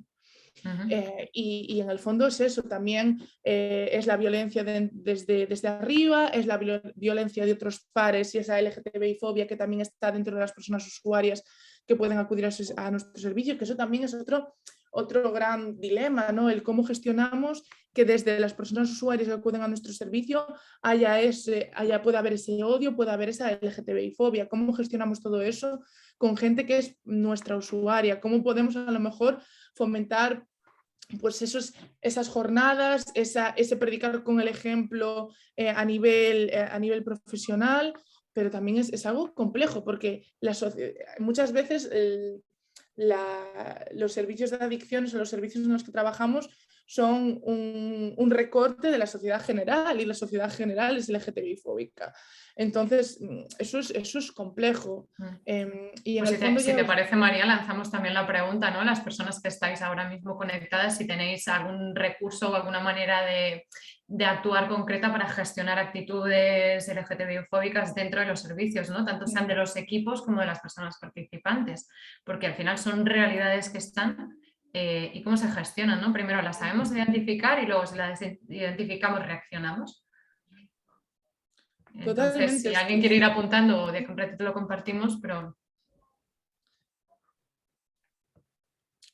no sé si tienes ejemplos concretos, por ejemplo, en vuestros servicios, si había alguna manera de gestionar este tipo de actitudes o... Sí, pues en nuestro servicio, por ejemplo, nosotros trabajamos mucho con equipo de voluntariado, que son Vale. personas que consumen drogas, bien con experiencia pasada o bien con experiencia actual en un consumo activo. Entonces, parte de la formación que las personas que hacen nuestro voluntariado reciben para comenzar este voluntariado, bueno, parte es tema de, por ejemplo, respuestas sobre dosis, tema de formar un poco sobre diferentes recursos existentes por si la gente en trabajo de campo hace alguna pregunta, para que la gente tenga algún recurso que ofrecer. Y parte de esa formación también es temas de respetar las identidades y respetar a la comunidad. Aparte, cuando yo realizaba estas formaciones con mi compañera, una de las personas con la que yo trabajaba era una persona no binaria. Y entonces también él entender que esta persona, es decir, tiene que recibir el mismo respeto por mi parte que por parte de las personas voluntarias que están haciendo el voluntariado con nosotros. Entonces, para nosotros era la formación a nivel introducción al voluntariado, por así decirlo, que realizábamos, incorporaba elementos a este nivel, a veces adaptados por el tema de, había gente que sí que venía súper preparada porque era gente del colectivo que ya a lo mejor había acudido a nuestro servicio desde otro servicio también a nivel queer, entonces pues había mucha diversidad de conocimiento previo, y había gente que le estabas hablando de cosas que no habían escuchado en su vida o que no habían considerado importantes en su vida, que esa también es otra. Entonces nosotros dejamos muy claro que para nosotros era súper importante asentar unas bases de respeto y de adecuación, de cosas que vocabulario que no se podía decir, el lenguaje súper importante que nosotros consideramos básico, y todas estas cosas, pero sí. Mira, Creo que tengo una cosilla por el chat. Sí. Marcos comentaba antes, escuchar y aprender es el primer paso de poder abrir y tener una perspectiva más inclusiva. A veces las personas tienen miedo a preguntarte sobre los pronombres, sobre la experiencia, hace que sea bastante incómodo. El conocer nos suele hacer ser más incluyentes, escuchar sus vivencias desde las personas LGTBI+, nos hará entender y nos formará de manera más realista en este contexto, es decir, conocer realidades. Vale, y luego Carlos nos dice, en el centro trabajamos en un espacio dentro del programa llamado Más que Género, donde hemos llevado el tema LGTBIQ+, directamente con los usuarios para explorar creencias, prejuicios y relación con el consumo de drogas. Buscamos sensibilizar y problematizar el tema directamente con los usuarios. Bueno, igual, después de Carlos, nos puedes contar un poquito más, ¿no?, sobre la experiencia y retos, dificultades y cómo lo habéis podido sortear. Y luego Elizabeth nos dice, trabajo en un espacio mixto residencial para personas con consumo activo. Hacemos talleres semanales sobre el tema de carácter preventivo y si detectamos agresiones discriminatorias intervenimos individualmente. Es una agresión grave en la normativa. Aún así, el recurso presenta un grado de adherencia bajo en personas del colectivo. Cuidamos del lenguaje y las relaciones prácticas. O sea, hay cosas, ¿no?, que se están haciendo. Sí, yo creo que lo que comentabas tú antes, Gisela, que yo creo que es muy, muy representativo de la comunidad, es que muchas veces los servicios asistenciales a nivel LGTBIQ+, que nada tienen que ver con el tema de drogas, es el que le llegan esas demandas, ¿no? Es el que en las personas se abren a la hora de decir, pues mira, yo acudo aquí a nivel, pues imagínate, tema de salud sexual y para hacerme pruebas de infecciones de transmisión sexual cada X tiempo, o yo vengo aquí con la psicóloga porque esto sé que es un centro de atención a nivel salud mental LGTBIQ+ friendly, y entonces me siento súper cómoda en este sitio y aquí es donde yo hablo de mi consumo o yo comparto mi consumo o yo comparto pues, las problemáticas que puedo estar teniendo en relación a esto. Por eso yo creo que es tan importante que desde los servicios de adicciones hagamos ese trabajo de comunicarnos con esos otros servicios que existen, porque a veces está llegando la demanda ahí, a veces está llegando la petición de ayuda ahí, y a veces lo que hay que hacer es, primero, ¿por qué está llegando ahí? Lo que habíamos comentado, porque la gente se siente mucho más cómoda. Y a veces, ¿cómo podemos hacer que en el fondo, si esta persona, ahora le estamos pidiendo a esta persona que pase de un servicio en el que se siente súper cómoda a otro servicio que a lo mejor pues, no lo es tanto, se va a perder por completo esa asistencia?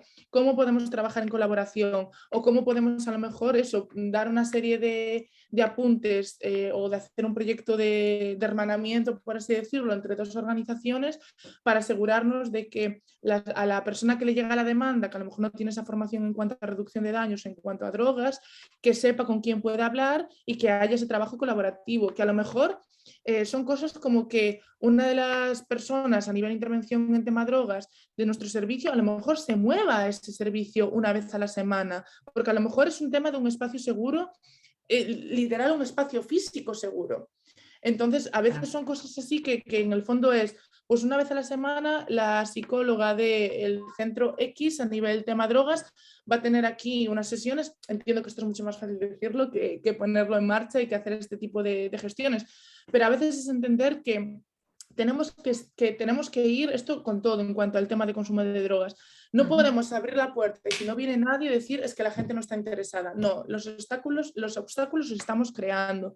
Y yo creo que ahora sí que empieza a haber un poco más de conciencia de ir a donde está la persona, ir a donde está la demanda. Si la demanda en este caso está en ese servicio específico a nivel LGTBIQ+, ¿cómo podemos atender esa demanda? ¿Cómo podemos fomentar que esa persona tenga la intervención que se merece y que necesita en ese momento? Es decir, hacer los servicios en base a las necesidades de las personas y no al revés, ¿no? Que sean ellas las que tienen que adaptarse a lo que hemos construido, sí, porque hemos pensado que era lo correcto. Pues si os parece, vamos a proyectar una última pregunta ya como para ir cerrando, pero de manera aparte más expositiva, y también os invitamos a encender los micros y a intervenir y a compartir a partir de la pregunta, ¿vale? Podéis seguir en el slide que hemos proyectado antes, que lo voy a volver a compartir la pantalla, donde os va a aparecer una nueva pregunta. A ver, esto tarda un poquito en cargarse. No sé si lo... Vale, lo voy a actualizar porque creo que... Vale, pues por si la queréis ir pensando, la última pregunta que os queríamos lanzar era qué pequeños pasos, ¿no? Qué pequeñas cositas que podemos ir haciendo en nuestro día a día en los servicios y en los programas a partir de la conversación creéis que podéis, bueno, pues implementar o quizás ya lo estáis implementando y que pueden generar realmente un gran impacto en las personas usuarias de los servicios, ¿no? Repito, que qué pequeños pasos que pueden generar un gran impacto crees que puedes incorporar o considerar en tus espacios de servicio o de tratamiento. Por si queréis ir apuntando, poniendo algún concepto. Vale, sensibilizar al equipo, vuelve, ¿no? Yo creo que sí que se nos ha quedado un tema, pero igual esto nos da para otro monográfico, para otro webinar, de qué pasa con el cuidado de los equipos, ¿no? De las personas referentes, cómo nos cuidamos los equipos de intervención psicosocial, qué pasa con el burnout, ¿no? De estas personas que nos hemos convertido como el referente de colectivo, el referente de perspectiva de género. Vale, sensibilizar al equipo, revisión de programas. Vale, el revisar, ¿no? El diseño, la ejecución, los protocolos, si existen. Sí, Hombre, y a veces sí, perdona.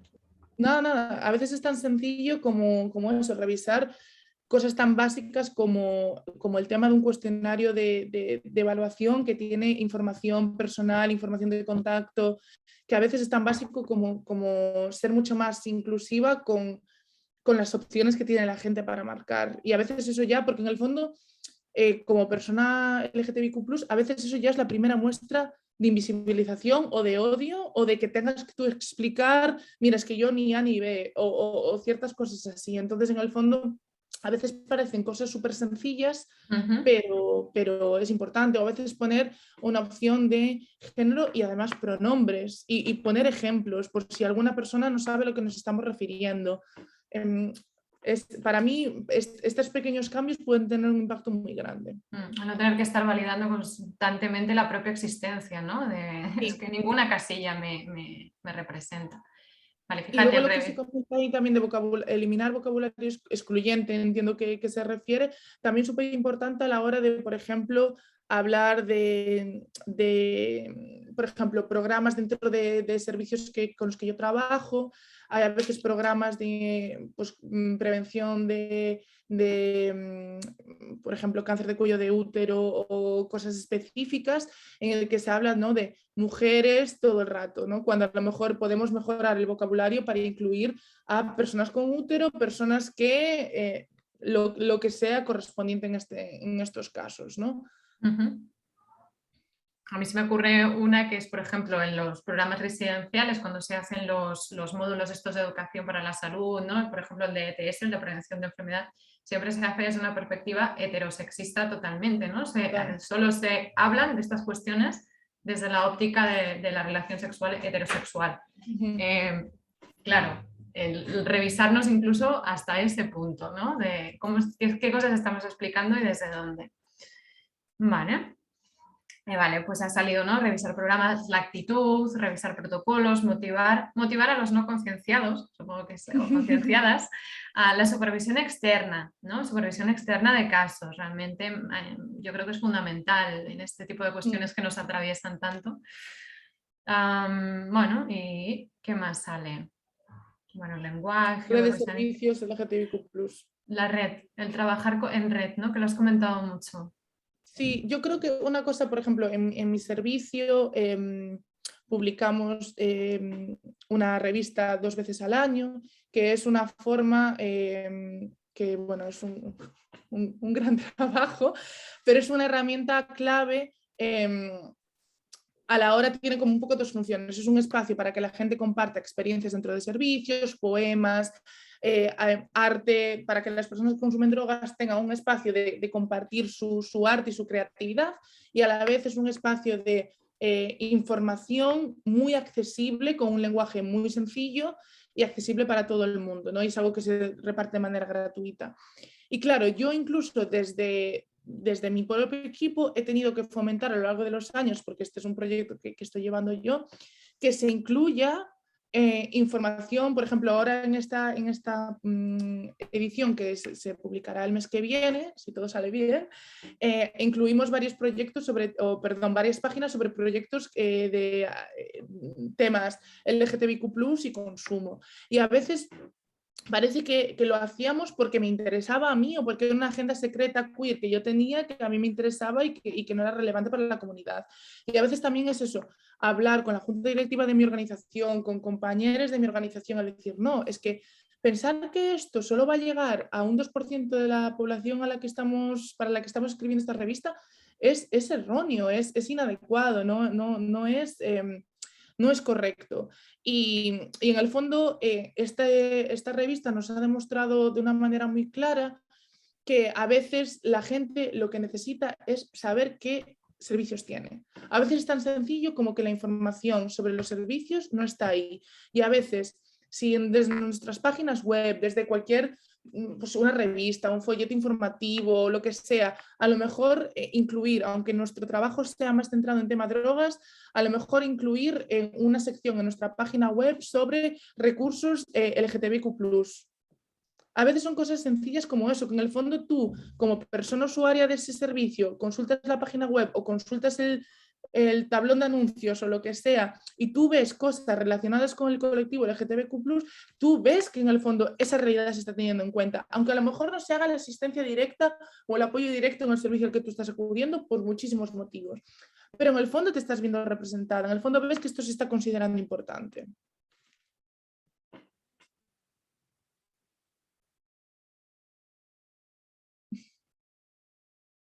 Perdonar, uy. Nada, ya está. Ahora, perdonad, es que estoy teniendo problemas con el audio. Vale, pues si os parece también pasamos a, si queréis compartir desde las entidades, de los propios servicios, habéis comentado también experiencias muy interesantes, ¿no?, de trabajo con el colectivo en concreto. No sé si las personas os apetece compartir y si os habéis ido encontrando por el camino pues este tipo de barreras que comentaba María anteriormente. No quisiera yo decir un nombre en concreto, sino que no sé, se genera mucha presión. Pero si a alguien le apetece, a ver, pues tenemos nada, unos 5 o 6 minutitos, formular alguna pregunta o compartir la experiencia sin más. Adelante.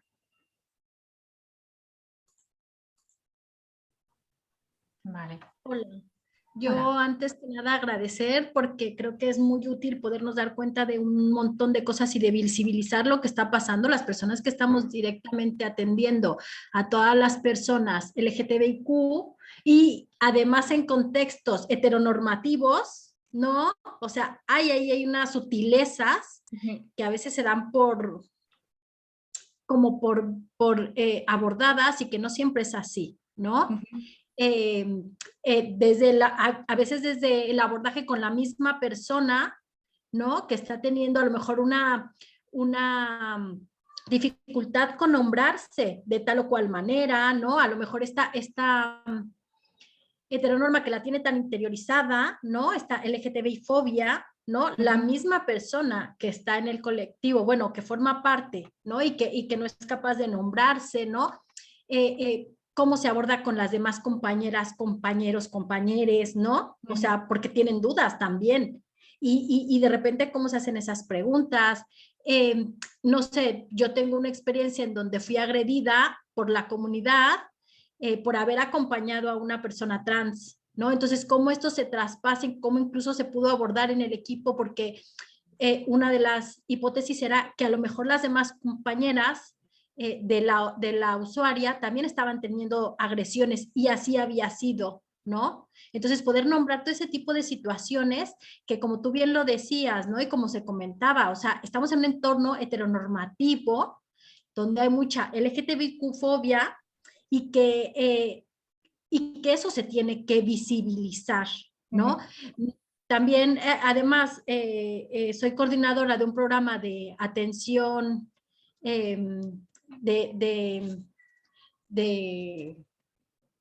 se me acaba de ir el nombre, bueno, atención LGTBIQ integral, ¿vale? Y me doy cuenta también de las dificultades que hay a la hora de coordinar con otros servicios, ¿no? O sea, a mí me encantaría, ¿no?, que esto pudiera ser real, pero claro, ya de entrada hay que hacer como una sensibilización a todas las personas que están en los otros servicios.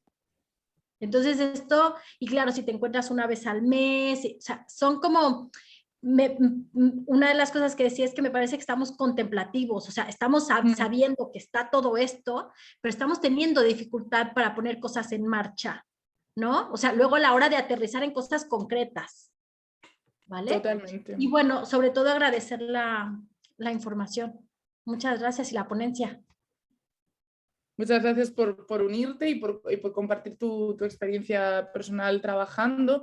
Creo que estoy completamente de acuerdo. Creo que estamos en un inicio de que sabemos que va a haber la carrera y estamos poniéndonos las zapatillas para empezar a correr, pero aún nos falta llegar al estadio prácticamente.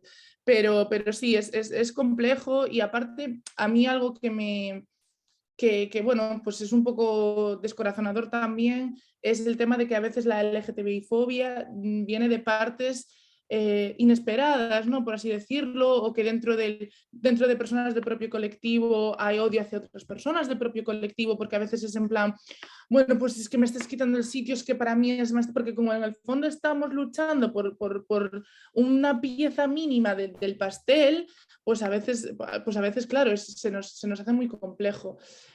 Sobre todo es eso, yo desde un punto de vista de fomentar el apoyo a las personas trans y ser muy transincluyente, a mí a veces pues me resulta muy complejo ver cómo desde de ciertos colectivos de los que no me lo espero hay una transexclusión muy grande y resulta muy complejo. Y yo creo que también ahí, sobre todo, los servicios de adicciones han sido históricamente y son muy segregados por género y tenemos un vacío muy grande, porque muchas veces son mujeres y personas no binarias y se mete como todo lo que no es hombre, todo en un mismo saco.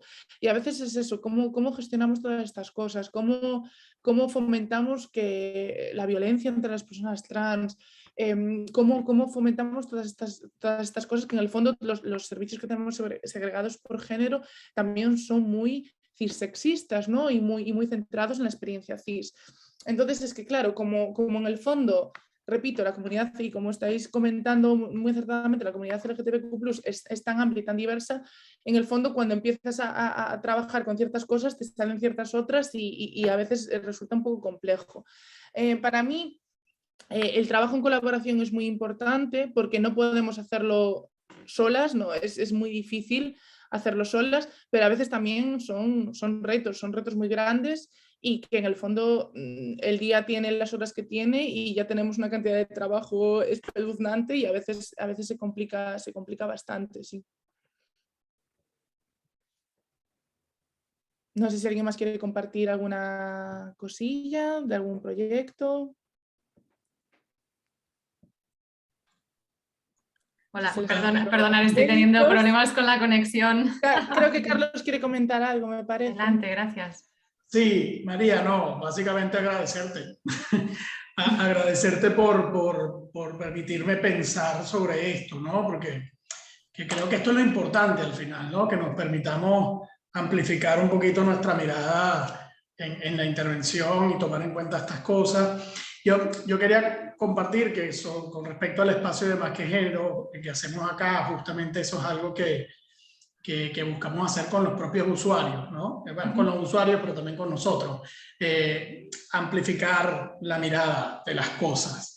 En la experiencia que en el centro hemos tenido personas de este colectivo y creo que ha sido muy enriquecedor, no solo para la persona, sino para el grupo. O sea, al final, el poder trabajar con la diversidad es algo que nutre muchísimo también a todos, ¿sabes? O sea, creo que se aprende mucho, se sensibiliza mucho y se humaniza mucho. Por eso que estoy como muy de acuerdo contigo esto que decías el efecto perjudicial que a veces hacemos segregando, ¿no? O sea, el tema de lo inclusivo también creo que forma parte del trabajo terapéutico, no solo para las personas del colectivo, sino para las que no son del colectivo, ¿no? O sea, al final se hace como un trabajo ahí muy bonito de sensibilización. Entonces, nada, agradecerte muchísimo la ponencia y que me ha gustado mucho. Muchas gracias. Creo que ahí has dado en una de las piezas clave para el tema inclusión, y esto ya va más allá del tema LGTBQ+, que es hablar con las personas que acuden a tu servicio. Porque si no hablas con las personas que acuden a tu servicio, no sabes qué obstáculos están teniendo. Y a lo mejor una medida, por eso desde el trabajo que hago yo, la clave es eso, llevar esas voces, fomentar esas conversaciones, porque aquí podemos estar haciendo una iniciativa, un proyecto que nos parece increíble sobre el papel, que nos parece súper inclusivo sobre el papel y que nos parece maravilloso y súper queer friendly. Después la realidad es que por H o por B no lo está haciendo. Entonces, si no hablamos con la gente que está siendo la persona usuaria de esa iniciativa, de ese servicio, de ese programa, de ese lo que sea, ahí nos está faltando esa comunicación, ¿no? Entonces, a veces cometemos esa errata de decir, bueno, es que mira, hicimos esta iniciativa de lunes queer y no vino nadie y es que entonces es que no interesa. No, es que a ver, ¿Has hecho esa iniciativa hablando con las personas usuarias de tu servicio? ¿Has hecho esa iniciativa en colaboración o lo has hecho con toda la mejor intención de tu cabeza, pero desde un punto de vista simplemente desde dirección, desde intervención, sin hablarlo de realmente, mira, estamos pensando en hacer un espacio para las personas de este servicio que sean LGTBIQ+. Si alguien tiene alguna idea o cómo lo podemos hacer, sugerencias, hemos pensado en esto, hemos pensado en aquello, ser un poco también flexibles con lo que implementamos y asegurarnos de que lo hablamos con la gente que va a ser la usuaria de todas estas cosas, porque si no, caemos en el error de pensar que las cosas no funcionan cuando a lo mejor es que vamos con una perspectiva errónea. Y esto pasa con cosas tan sencillas como, por ejemplo, un servicio que recuerdo yo que hacía un programa súper interesante de unas formaciones y la hora en la que lo ponían era la hora en la que la mayoría de gente tenía que ir a la clínica a buscar la metadona. Entonces era imposible que acudiesen y era una cosa tan sencilla como que la hora no coincidía. Y eso, si lo hablas con cualquier persona de tu servicio, vas a saber que la hora no coincide o que a lo mejor el bus a esa hora no pasa, o el metro o lo que corresponda. Entonces, a veces son cosas tan básicas o que parecen tan generales o tan estúpidas incluso, perdóname la palabra, que dices tú, Dios mío, pero ¿cómo esto puede estar afectando? Y a veces son cosas tan básicas como esas. Y si tú no tienes esta conversación con las personas que acuden a tu servicio, te pierdes muchísimas cosas, como acabar eso, pues unas jornadas súper tarde y entonces ya es de noche y ya no es seguro ir por esa zona. Es que a veces son cosas tan básicas como eso. Interesante todo, María. Yo creo que, bueno, mira, en el chat agradecimientos sobre todo por la intervención, por todo lo que nos has hecho reflexionar. No sé si quieres un mensaje final, un main takeaway, ¿no? Bueno, en primer lugar, muchísimas gracias a todas por haberme invitado. Es un placer siempre trabajar con vosotras y tener estas conversaciones. Y me alegro que haya habido tanta gente que le haya parecido interesante el tema y que, bueno, que cualquier cosa que haya podido decir yo haya sido algo que absorba y que intente implementar en sus servicios. Entiendo que el hecho de estar interesado en tener este tipo de conversaciones ya es un paso, pero como hemos comentado, no es el último y ahí estamos todas. Pero creo que, bueno, estamos intentando entender, y creo que aquí hoy ha quedado bastante claro, que el trabajar con personas es trabajar como la comunidad.